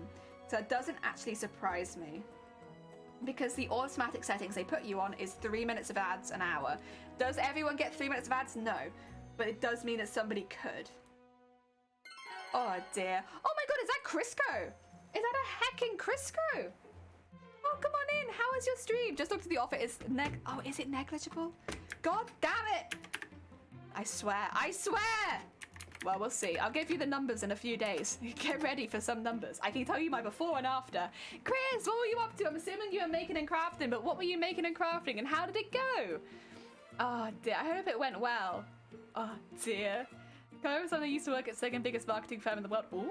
Ooh, heck. Damn, welcome on in. How are you doing? I hope you're having a good stream. Oh wait, did you do the shout out as well? Oh my bad. Listen, 2 shout outs is better than 1. Double the shout out. Heck yeah. Thinking you won't win doesn't mean you won't win. I know that's true, but I want to keep... We were talking about this earlier and I'm going to highlight it. Also, I don't want to say that I'm picking on anyone specifically in chat. That's not the case. But I don't want to be a toxic fan base where if I don't win, people flip out, you know? Because honestly, I've seen the other cosplayers and they are not only like beautiful, wonderful human beings, but also they've made some amazing stuff. And they're not even finished yet. So yeah, 3 minutes. Oh my god, add me Twitch Daddy. 50% indicates nothing. Oh, that's true. I didn't even think of that. Well, get ready for some very boring stats, everyone. Funding for TwitchCon. Does Twitch also provide you with a hotel room? So what they do, it's really good. It's actually fantastic. And I would genuinely recommend TwitchCon cosplay to anyone in chat if you have an interest. You work in a heart store for so long. Heck yeah. Oh, that's lovely. Also, Cake, welcome on in. Basically, the way TwitchCon cosplay works... Oh, I missed a stitch. We'll be fine. The way TwitchCon cosplay works, if you get in, they will pay you for sewing armor and SFX $1,500 so that you can book your own accommodation and travel, as well as giving you 2 free tickets for yourself and 1 helper. If you get into the larger than life category, they give you $2,500 because it costs a lot more to travel with these big costumes, as well as 2 helpers rather than 1. So yes, you're not exactly, they don't give you a hotel room, but they do pay your way there. So it's so worth it. Even if you're in maybe a financially difficult position, because they pay for everything, it's a really good opportunity. For certain partners, they even lay out a flat reward to meet certain hours. Is it good? Oh, nah. Dearie me. I won't flip out if you don't win. I'll just go on a murder spree. See now that? See now that? Not in my name. If you're going on a murder spree, doing it for your own reasons, not for me. Because with the TwitchCon cosplay competition, you actually end up becoming like friends with a lot of the other entrants. And I don't want to see anyone being rude about my friends in general. Like, I don't want to see that, especially not for my own community. The standard is so high. I know. Everyone's made such amazing things, But it's going to be such a cool competition because of that. Like, I want to get some really good photos with all the cosplayers next to each other, because we're going to look amazing all as, like, a big group. It's going to look fantastic. I know it. Oh, dear. Right, get that over to the top. There you go. Oh dear, sewing armor, you monster, bite that! I'm starting to think that far up the food chain, if you will. Oh, okay. I have a different deal from one another. Got you. Oh dear. I understand you receiving money, but getting a hotel room this late won't be easy. So, I booked the hotel room January. Not because I thought I was gonna get in, but because me and there's a thing. Do you want every pop up really quickly? Me and Shiny decided that we were going to take ourselves on holiday regardless of whether we got in or not. And since Amsterdam's been always in the top 5 places both me and Shiny wanted to go, we booked it back in January because we decided we were just going to take ourselves on holiday. Oh dear, semi-free holiday, exactly. I realized I know one more thing that can make you grow on Twitch. You could join a stream team. Yeah, I'm not in a stream team, and I'm very hesitant to ever join one. Not because I don't think stream teams are really good. I think they're fantastic. But because I'm very unreliable because of my health stuff. And I don't want to become an active detriment to any team that I join. So until I'm a bit more evened out with my health, I made kind of like the agreement to myself that I wouldn't join a team. Because yeah, I don't want to be a detriment to anyone else. At least if it's just myself, it's fine. But if it's other people, then I'm like, oh. It is good. Well, they have offers here. You don't have to run 3 minutes of ads. There's 2 minutes or 1 minute, but it's probably a figure you'd expect. Yeah, so, okay. I imagine a couple hundred. Ah, dear. So, like, you get a flat $1 for every 32 hours, it seems. I get you. Okay. Sorry to rain about. Oh, no, Chris, get some snacks. Look after yourself. Thank you for popping by. People are looking for other crafters on Twitch. Check out Chris. They're a heckin' sweet bean. Oh, dear. I love that. It's complicated. It's complicated. Wow, that is pre-planning. But yeah, the plan was if I didn't get into TWITCHCON, you know what? We'd still have a really, really nice holiday. So it didn't matter because we haven't been on holiday for like years. Like 6 years, I think, due to like health issues and stuff like that. And we're finally in a position where we can go abroad and it can be safe and stuff like that. So we really wanted to go on holiday, and Amsterdam was a really good option. Because we could do the Eurostar, which was also always been on my bucket list to do. So we did that. And then when we found out that I'd gone into TWITCHCON, it was like, well, I guess we're spending 2 days of the holiday in TWITCHCON then. That's not so bad. Actually, I think it might have been February booked, not January. It was very early in the year regardless. We should get the unreliable stream team, yeah? A stream team of people that want to support each other but can't always do it. Oh my god, Jean! You're mostly looking. Oh no, I know you. Welcome on in. I hope you're doing well. This is one thing that my memory is good at. I remember Twitch names. If you've been in my chat before and we've chatted, I will probably remember your name. How are you doing? I hope things are going well. Don't really understand teams really. I see them on a lot of channels, but I don't understand what they do other than raid each other. I think it's raiding, but also you can support people outside of Twitch, right? So I do see, for instance, one stream team where I follow a few people is Bear Boos. And they have their own stream team, very heckin' sweet community from the sounds of it, and they will like shout each other out on other platforms as well. Yes. We'd love to keep chatting. Oh no, you're fine. Have a good work and luck. I hope that it goes well. Need some tips? Is Fort Pampas, which is very interesting. Oh, is this to do with stream teams? Ooh. Ah dear. We'll be there, maybe. Oh. Now the streamers in teams with deal with disabilities ignore me. I know. It's very much something that I've put on myself, but I think everyone's very different, right? And I do think this is pretty common in the disabled community. It's definitely not just me. But the feeling of letting the people down for like reasons you can't help, it takes a lot. Like, I really struggle with it still, even after all these years. If I don't like planning in ahead because I don't like letting people down unless I can make absolute plans to make sure that I am at the event or at the cafe meetup or anything like that.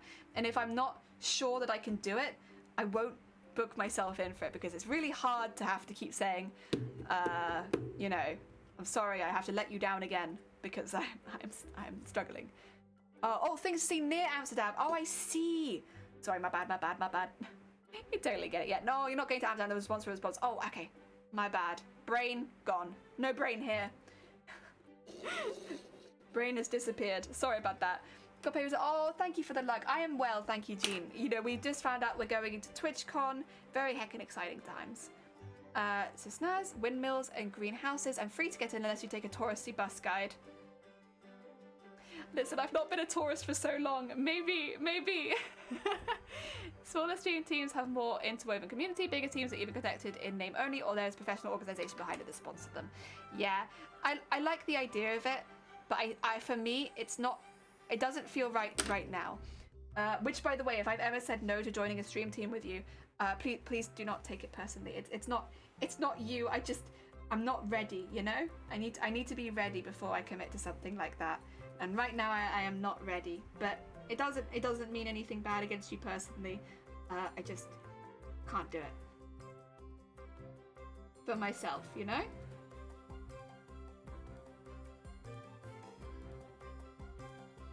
There we go. We'll start it there. My bias tape's gonna have to go back quite far, but that's okay. I have made plenty of bias now, so we're ready for that. Honestly, this job's a lot harder to do with the fan on, but it was getting so hot in this room. I had to do something. Okay, people, give it a good fight. Thank you. I wouldn't say I'm specifically a good person. I think I'm pretty average. I think I enjoy sewing a lot more than the average person, but that's about it. I love to know the full story for a team before I commit to it as well. Yeah, I think that's very sensible. All this streaming stuff is pretty intimidating in a way. There are a few shops on the street from Central Station to Dam Square. They have big red and blue letters saying tours and tickets. They seem to be okay. I went for like 15 years ago. No worries, not there anymore. Listen. Oh, did I go on the wrong side? Am I silly? I think I am a silly. It's meant to be on this side, isn't it? That's alright. I haven't been a tourist in so long that I'm just like, it would be kind of nice to do a few touristy things and take photos at touristy places and get to experience the full tourist experience. Yeah. Although I am thinking to book myself into a spa for the Monday, which isn't specifically an Amsterdam thing, I don't think, but after wearing the costume for nearly a full day, I think I'm going to need to go to a spa. So I am planning to book myself in for like a little spa treat on the Monday after the convention. Yeah. It seems there are some different types of stream teams because the two I know are just similar streamers who rate each other and hype each other up. Heck yeah. I think average is pretty good. Thank you. I appreciate it. I work very hard to be average. Alana, I'm making bias tape. Right? Oh my god, same. When somebody at work, they just were like, you make a lot of bias. Have you heard of bias? So you use a lot of bias. Have you heard of bias tape makers? I was like, what? And they were like, yeah, I saw it on like TikTok or something. It's like, what are you talking about? A bias tape maker? No way, that's at like a home level. It's so easy, and it makes everything so much cheaper, and I can get my bias tape perfect every time. And they are like some of my favorite knickknacks. I shill for bias tape makers. I love them. They're so good. I want them all the time. Oh dear. Recommend you to do is the Anne Frank house. Oh! No, I don't think that's even popped up, but that's a good call actually. Yeah. You know how finding cheaper tickets anywhere you do. I won't, promise won't come to do it. I've got stuff to do. That's fair. No, thank you. I think there's some fabric shops I already have plotted out that I wanted to visit. I can't buy a lot of fabric now. Originally I would have been able to because I wouldn't have taken the costume with me, but now I'm taking the costume with me. I have to limit the things that I buy. But I do want to have a look at some of your fabric shops because that's my personal interest, and I just want to see. I want to see what Amsterdam has to offer for fabric shops. Listen, it is just a train journey away from me. Maybe I can come back. I want to go to the spa on the Monday, and then other than that, we really want to go to the Museum of Plastification, and there were a couple other places as well that we wanted to visit, but that's a good one. Oh dear. And we want to eat at lots of places as well. We're big foodies. We like eating. So yeah, we want to eat loads of places. I'm going to do the spa on the Monday first thing to try to ease any aches from wearing the costume. And yeah, then we should be set. How'd I get all this nice strippy stuff? And then woman just, as Joan found it, oh, you mean bias tape? Yeah, you can just cut it like this and it behaves like this and you sew it. And I was like, what? Yeah, I have a couple of sizes. I would like to get more, but I have the 2mm, 12mm, and the 25mm. So like, one is basically double the size of the other, and I love them. They're so good. You can tell I use them a lot because there's literally stuff stuck all over them, but I love them. Ah, dear. It's so heckin' good. I would recommend it to anyone who sews. Get a bias tape maker. They're like, you can go in on Amazon really cheap. What do you use bias tape for? Everything. If you are me, you use it for everything. But most people use it for edging, getting really nice clean edges on garments and things like that. But for cosplay, I have used it for basically every single element. So a lot of decorative elements I've made out of bias tape. You'll see like strips like this all over the cosplay, and these are things that I have made as decoration, not as like functional things, and that's been a pretty heavy theme in this costume. The Dutch word for fabric shop is stukkenzaak. They often have market stands as well, so try to find a market they set up a couple days a week. Ooh, yeah, that'd be cool. I love a good market. Ah, dear. That's how you make your own piping. Yeah. So good. Back to second, that bias tape makers are life-changing. They're so good. Listen, if you're going to buy one piece of kit, a sewing machine's really helpful, but it's expensive. A bias tape maker, all you need is an iron. All you need is an iron. And you can make your own bias tape for days out of whatever fabric fits in your bias tape maker. It's good stuff, and I like it a lot. Are they the ones you have to cut on the diagonal? You're meant to cut it on the diagonal, yes. Because I've been using most of mine for decoration, I haven't bothered. But like, if you're making proper bias tape, the answer is yes. If you're doing what I did, where I've really only used it for decoration, maybe the answer is not yes. Not bad. There you go. That ladder's all the way up there. And then we just need to sew around the outside. A bit awkward in the middle, but that's okay.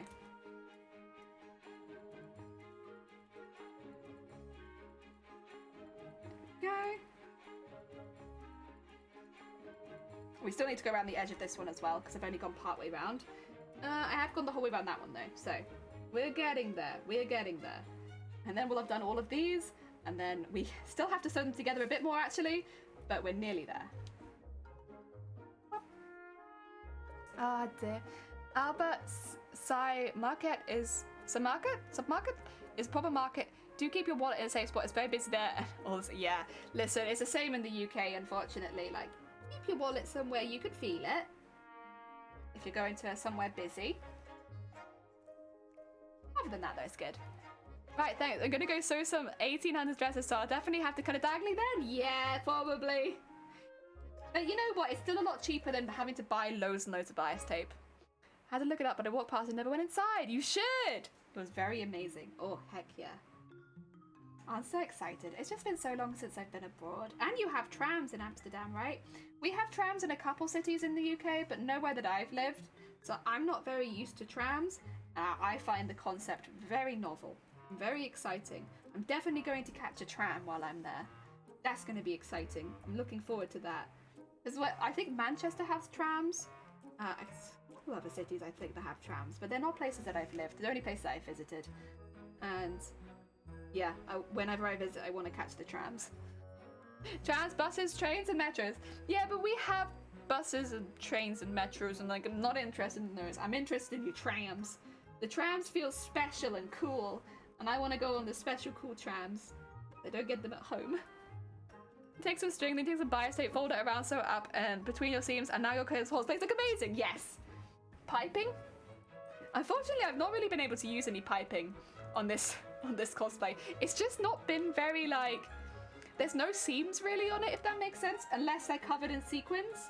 So piping has not really been very good for this costume, but for most costumes, piping is beautiful, and I would recommend it wholeheartedly.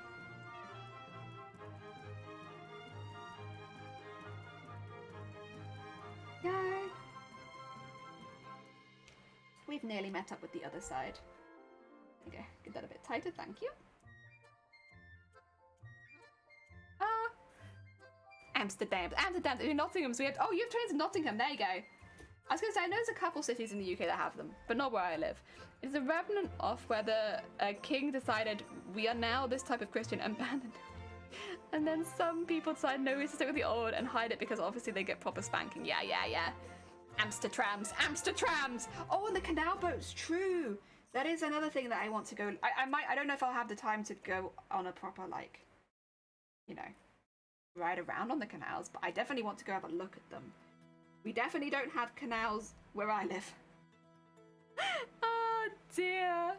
So there's one guy bought 3 houses, knocked out the walls, divided the attic, and had a massive church in there. Sick. Secret church. Honestly though, those kind of buildings are always really interesting. We have a few of those in the UK that become very popular, and they're very heckin' cool. Makes sense in Europe though. A lot of history.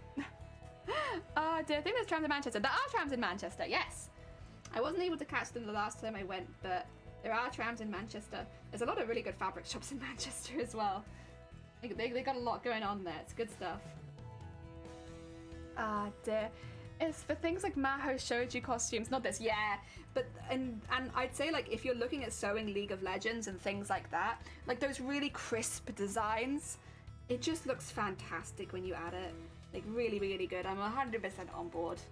All those like League, Magical Girls, crisp, colourful designs. It looks so good when you add that piping. We need to get through there, but it's difficult.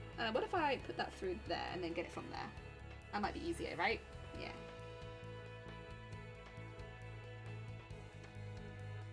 Sewing. And Fang, other than a soldier, and probably nowadays a lot of weird grain fantasies, and had hid many things in the attics. Oh god. I feel like you're working on this cosplay the day that Twitch launched. Not that long, thankfully. I've been working on it since August. August was when we really started to kick it off, although the first month was predominantly designing. So getting some of the armor patterns designed, and also designing the costume as a whole. We really started sewing it in November, after Booptober. So, yeah. We technically started in August. Most of the sewing didn't actually start, like the actual crafting bit didn't really start till November. Oh, do I have enough for this? I think I do. Cutting it a bit close, but I think I have enough. There we go.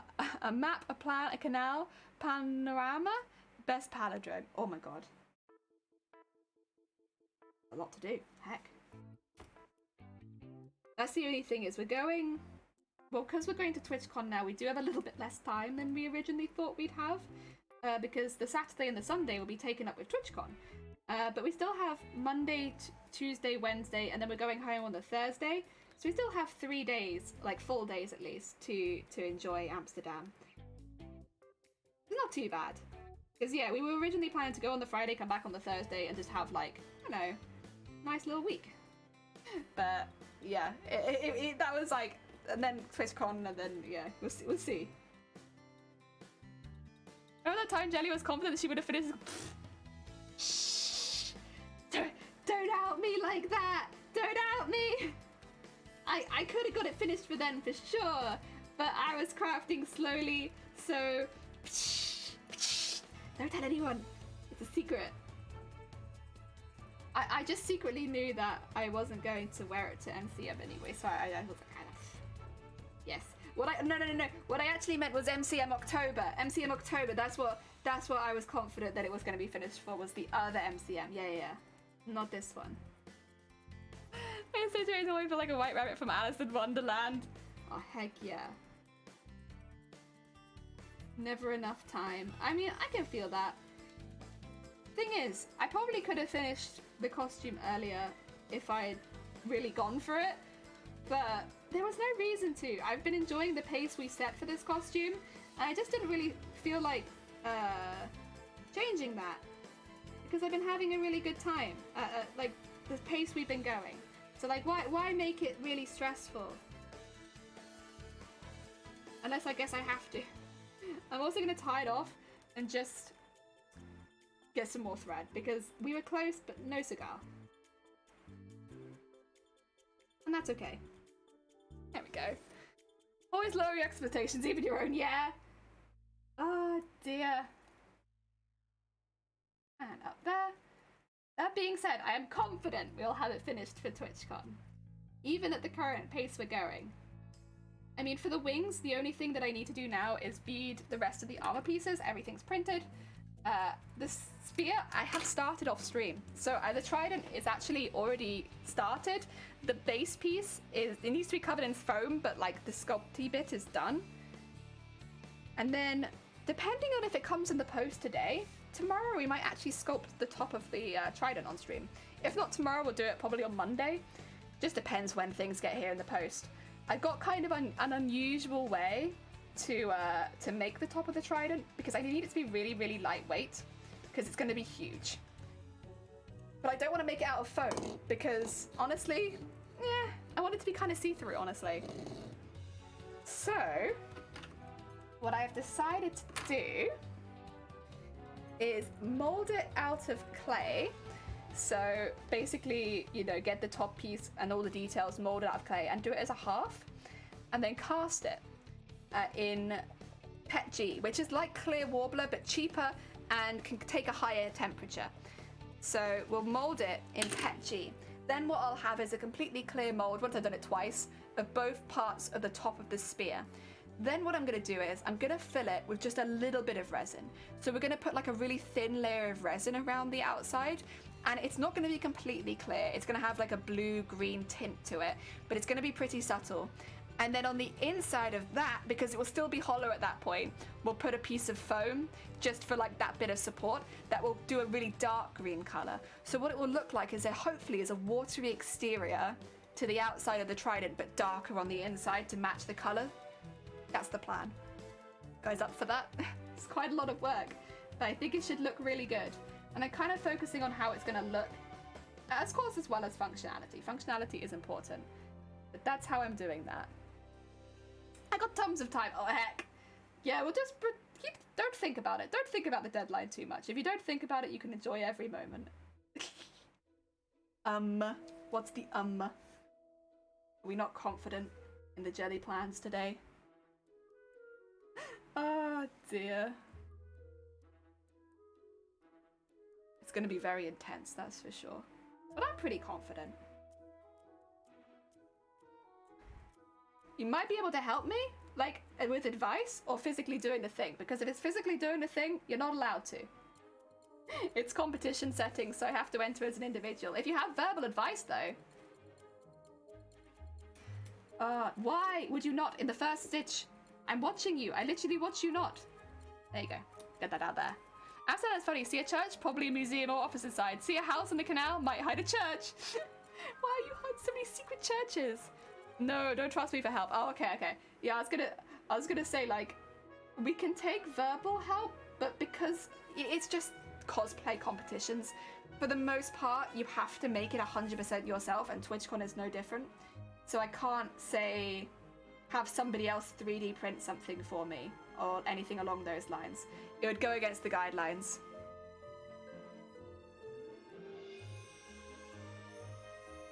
Which side's the top? That side.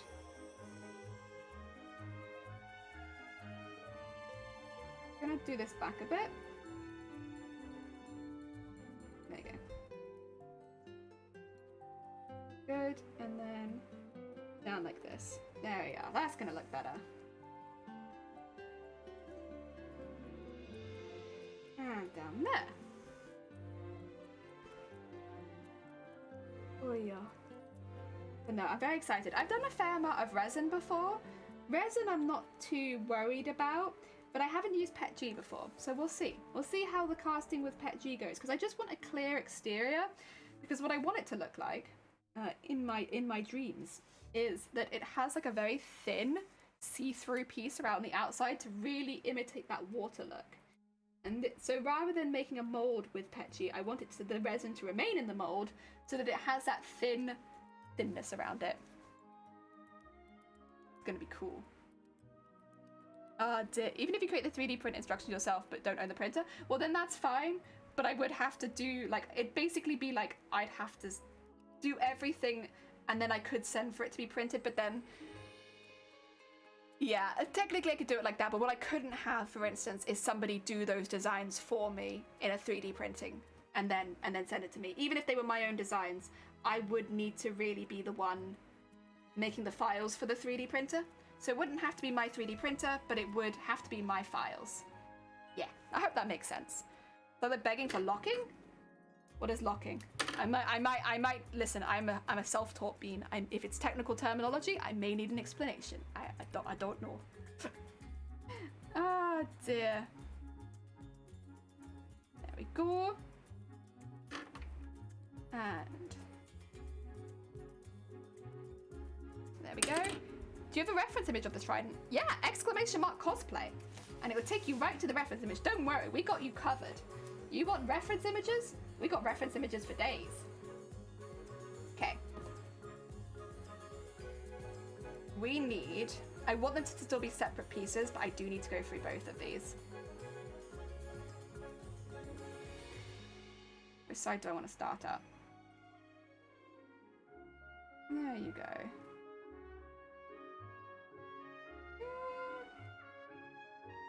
It lines up well enough. We'll try it, we'll try it. Dear, locking is a... Ah, thank you, there it is. You're begging for either destroying your mold or destroying a mod or you're casting in order to separate the two.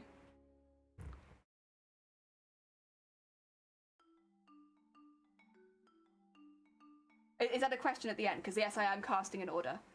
Yes, yes, yes. Do not worry. And it's not...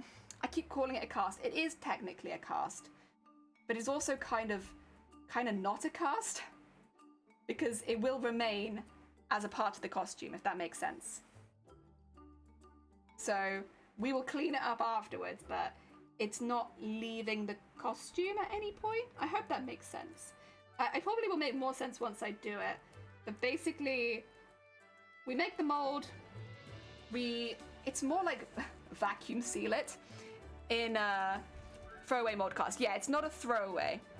So what we're doing is, imagine it's this. We'll sink the PETG over the top of this, remove that out, and then, although it's kind of a cast, I'll be painting the inside with resin, so it's very thin. Yes. Jelly cast disguise at level 1. Nobody knows who I am anymore. Also, did you mean jelly flesh? This is like that. That's the plan.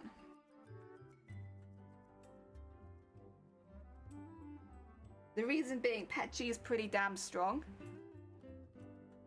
The cast is what I put into the mold. Okay, so the cast would be the clay in this case. Am I wrong? Oh right. What am I? So in this case, oh, am I doing this backwards? I am. Excuse me 2 seconds. I need to cut my work. What I'll do is actually I'll pull it really tight and then I'll do it again. That's what I get. That's what I get for not concentrating. Pull this through. That's still a fair amount of thread, but we can't have it like that. No, pick all that out of there. Do these properly back to back. Welcome on in. How are you doing? I hope things are going well for you. We got in. We're having a bit of a celebration.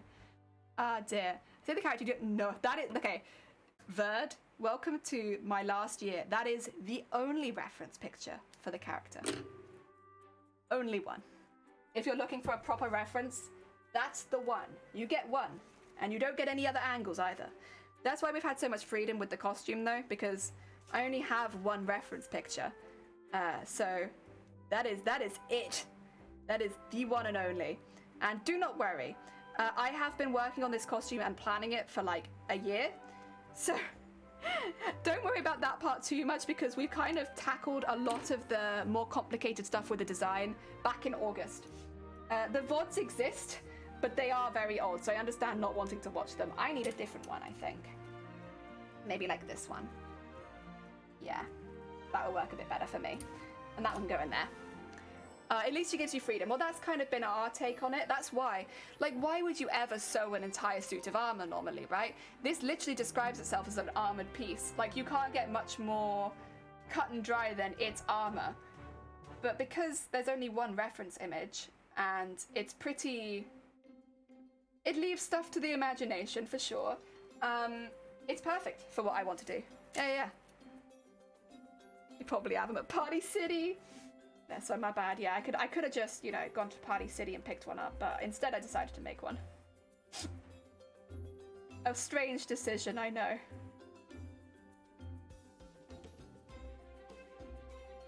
There we go, get that through there, and then get that through there. So we're doing this to make the next part a little bit easier. Is it necessary? No, it's not really for structure either. It's just to make our life a bit easier when it comes to attaching everything. Yeah. So the team decided to thank you. I'm so excited. Honestly, for us, just getting in has been a win though, and I'm very happy to just be in it.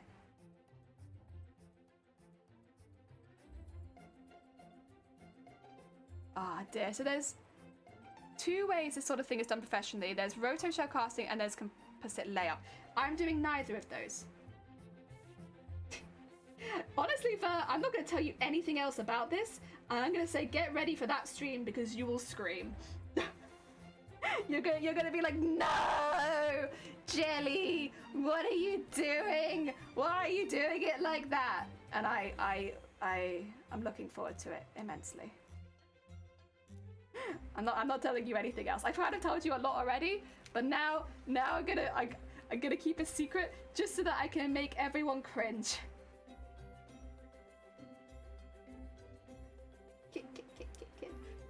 Yes, definitely. Heck yeah. It's gonna be so fun. I'm so excited. Ah, dear. How are you doing? How is Apex going? I'm assuming you're aiming for is it platinum the top one or is it diamond? How's it going? I hope it's going well. Anyone who doesn't know, B is a very heckin' sweet bean. I may not seem like an Apex watcher because I've never played Apex and I have very slow reaction speed. But I love watching B stream. They have such a sweet community over there and it's really fun to watch all the streams and they're really chill and explaining like how things go and like what's going on and stuff like that. So you don't really feel like you're ever left behind even if you don't yourself play Apex. If that is what you die, so be it. I know the feel, but I have a lot of mistakes that I'd love to save you from. Bless you. That's very heckin' kind of you. Do not worry. I have been 10 years now. I've done cosplay. The thing that I think sometimes might make it look like I have no idea what I'm doing is because we're always trying to save as much bloody money as possible. And so sometimes it looks like I'm doing really weird and wacky things. But the likelihood is that I have done it properly and I just physically can't afford to do it anymore. So we tackle things a bit differently, but I think that's a good thing because hopefully whenever we have a success, it's a way for more people to be able to you know, attempt some of these things, and when they don't work, they don't work. I guess, yeah, accessibility. That's kind of what I focus on a lot.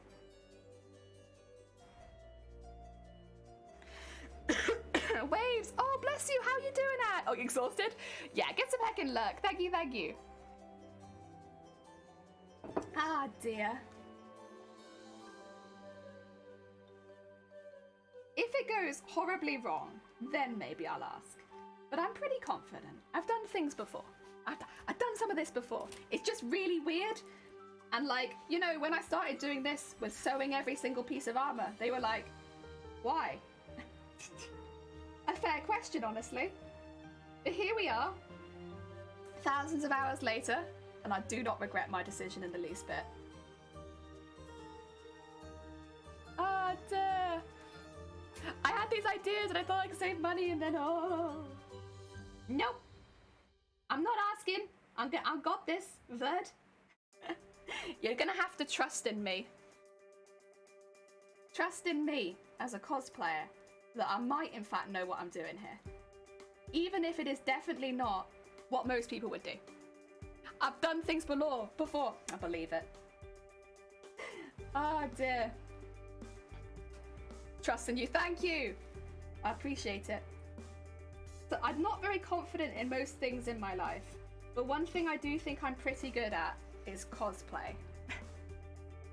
It's like one of the few things I'm like I have any notable skill in, and bra fitting. I'm very good at bra fitting. People often ask, how do you do it? And I'm like, honestly, just bra fit for 4 years. The amount of people who I've guessed their size from looking at them. I look forward to being wrong. Heck yeah! And if that does happen, not that I'm saying it will, because I've done this before, but if it does happen, you'll have a much cheaper way to do some of these things.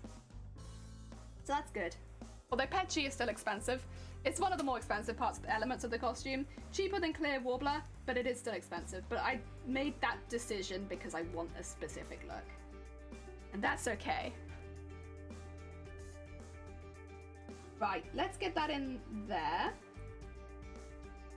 And then...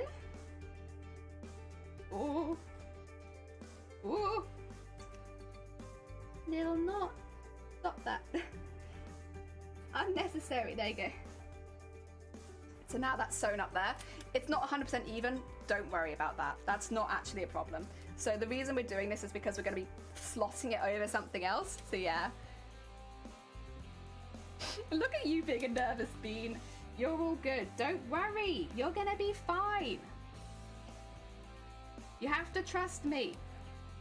Petchy is easy to sand and paint, though it is pretty durable, yeah. It's basically like Clear Warbler with a higher melting point and cheaper, but still expensive. I only have interest in guessing bra size. Maybe I could be a pro like you. My biggest skill is being able to look at a woman and tell their bra size. Look, more specifically, the amount of time I look and tell them that they're wrong. They'll come in and be like, I'm this size, and I'll say, no, you're not, and then we'll fit them. And I think I have like 100% success rate so far. Like, but I've been doing this a very long time. You like boobs? I mean, boobs is my job. So like, what do you want me to say? What do you want me to say, like, no? Like, no, it's my job. Of course I do. Right, this one, I'm gonna have to trim a bit of this off, I think, but that's okay. Bra guess. You come in, I guess your bra size. There you go. Transaction. Yeah, I'll do it. Do I want to do it at the top as well? Thing is, I kind of want to sew through the bit that goes between them if I'm putting it to the top. What do you do for a living? Looks at boobs. I mean, that is my living though. My job is to look at boobs. So that's the inside, isn't it? Yes. This is why I also said you won't see much of the inside, because you won't. I could go through all of them. Oh, hello. I'll be right there. 2 seconds. Kaya, welcome on in. I hope you're having a good day. All right, 2 seconds. I just need to mute.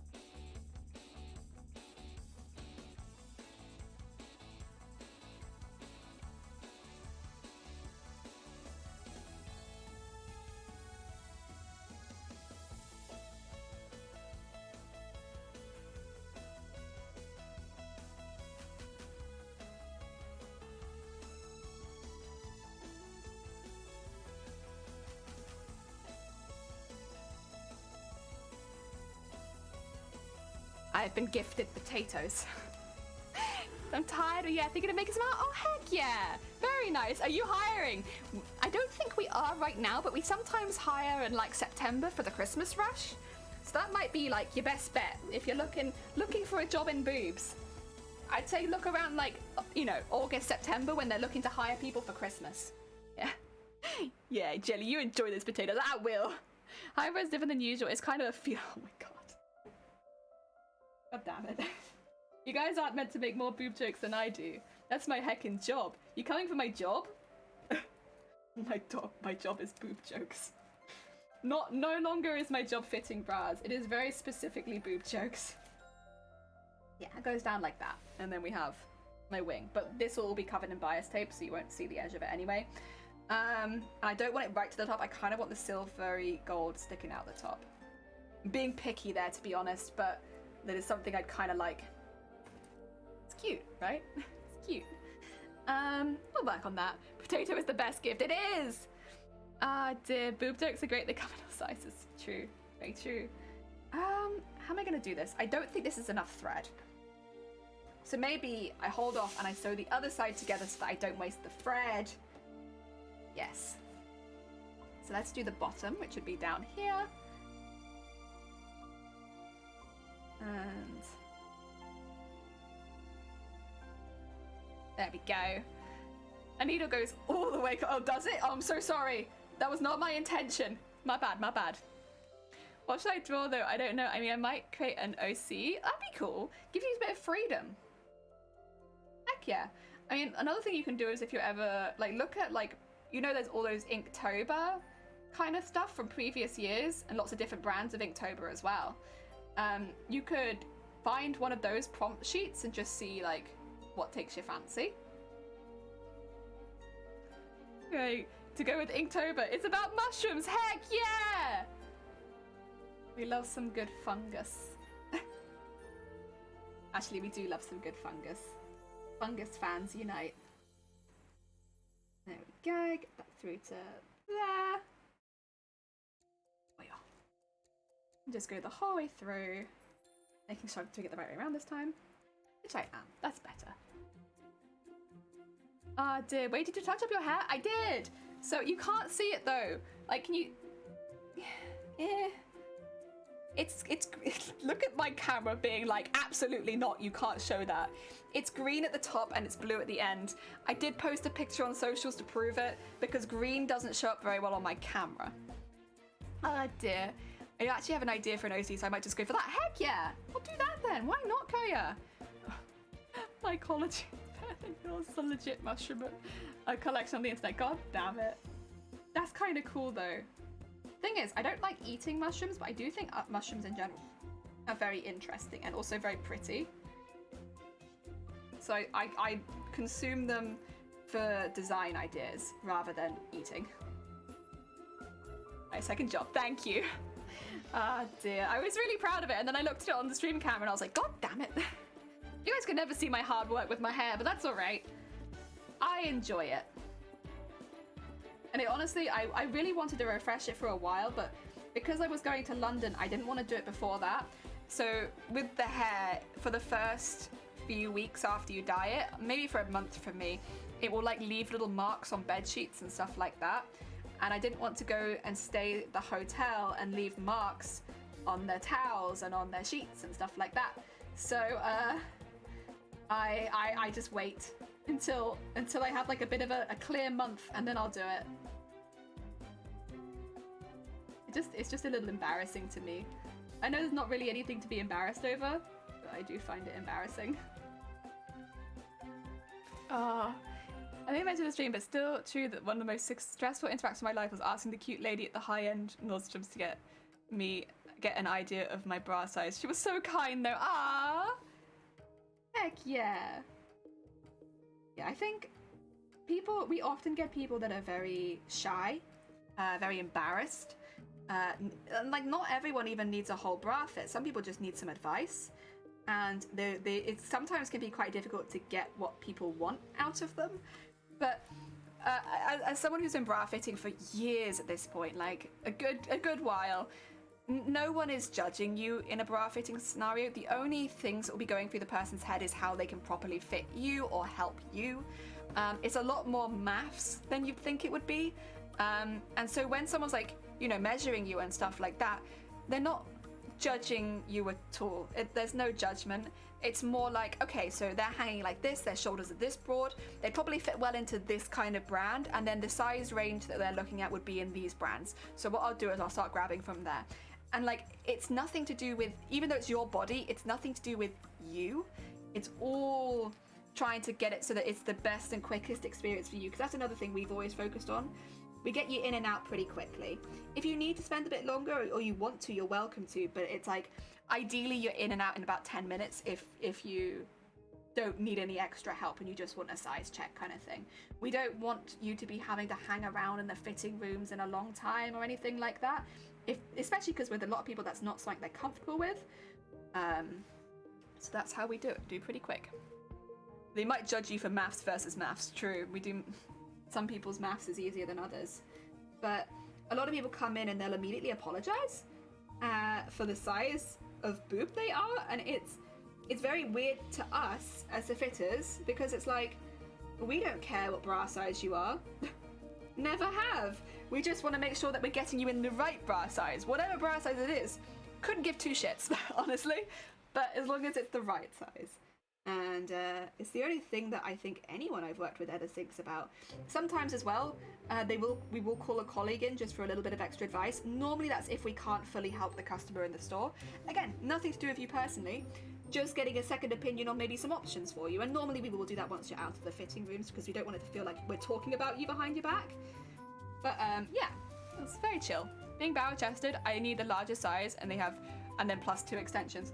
Yeah, back sizes is a big issue. We do a large range of cup sizes, but even we don't do the range of back sizes we'd like to do in store. A consistent issue, but at the very least we can give some advice on like where to look, stuff like that. Sometimes we have online ones that are better, and yeah, we do stuff like that. Oh, good God.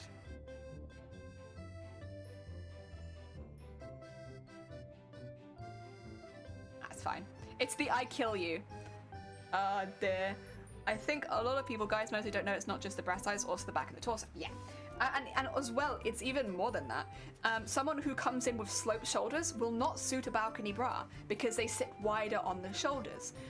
Someone who has a inverted chest cavity will not do well with a high-bridged bra. They will probably need something much more plunging, because otherwise it will sit off of them and it could become very uncomfortable if it then moves over to the breast tissue. It's taking people's, not just your clothes size, but your build and what bras would suit you. For a very long time, everyone over the age of 60 was told that they could only wear balcony bras. And that's so stupid, because a lot of elderly people will have pretty sloping shoulders. And then you're getting all these women with really slopey shoulders think that they can only wear balcony bras because that's what they've been told will suit them. And it's like, no. In fact, that's probably the worst advice that you probably could have received, because now you have something that will always fall off your shoulders. Math. There's no need for it to be plural. It's not counted out. I'll kill you. It's chowder. Oh, God. Yes, yeah. Be careful with that, because the I kill you it's like it pops up an auto mod for threatening behavior, and I was like, what's going on? Why am I being threatened? What have I said? All I've been talking about is boobs. Oh dear. But yeah.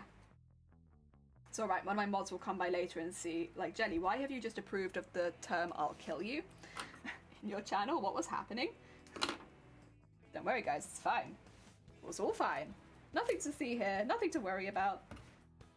Okay, what we need to do then is get the other side and fold that into there. They kind of feel like the big piece at the bottom, but that's okay. The same on this side, so that's alright. And then that will be about there. I do want to be able to see quite a bit of the other bit. Oh yeah. Very cool. Because my algorithm, Simpsons quotes should be exempt. I know, quotes in general would be, but then I guess there's no way that it's gonna know, is it? I don't know. So here's the thing, I want to stream longer, but it is already 28 degrees in this room. I think I might end it there. I'm really sorry. I'm gonna try and start stream even earlier yet tomorrow, because I started early today. I think I might try and start even earlier tomorrow. While we're having this I almost said heat stroke. While we're having heat stroke, all of us, we're all having heat stroke, right guys? No, while we're having this hot period in the UK, I might just start really early, because it hits past midday and this room becomes like a sauna, and it's such a sudden snap. So instead, let's send you all to somebody else. Who can we go to? Oh, you know what? I think this is Aces in Asexual. Let's go do that. It's Pride Month. Heck yeah. We're going to go to Button Fox. Button Fox is making an Ace hoodie. Maybe it's just amazing, but it could also be asexual. And you know what? With that being the case, Pride Month, innit? To you too. Oh, thank you for putting the raid calls in the chat. Zay, very heckin' kind of you. Oh, that's the... Oh, I'm a streamer. I know what I'm doing. Yes, but raid Button Fox. What do you mean, raid channel? I want to raid Button Fox. There you go.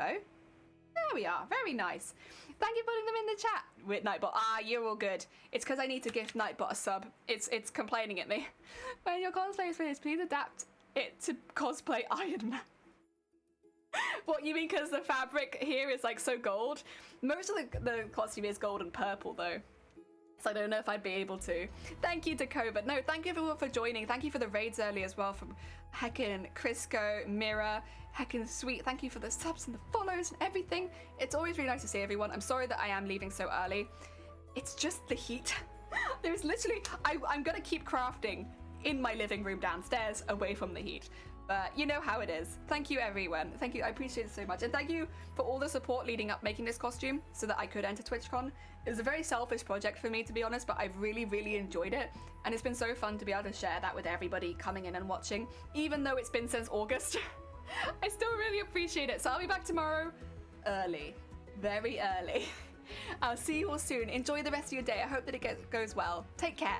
Let's send loves to Button Fox.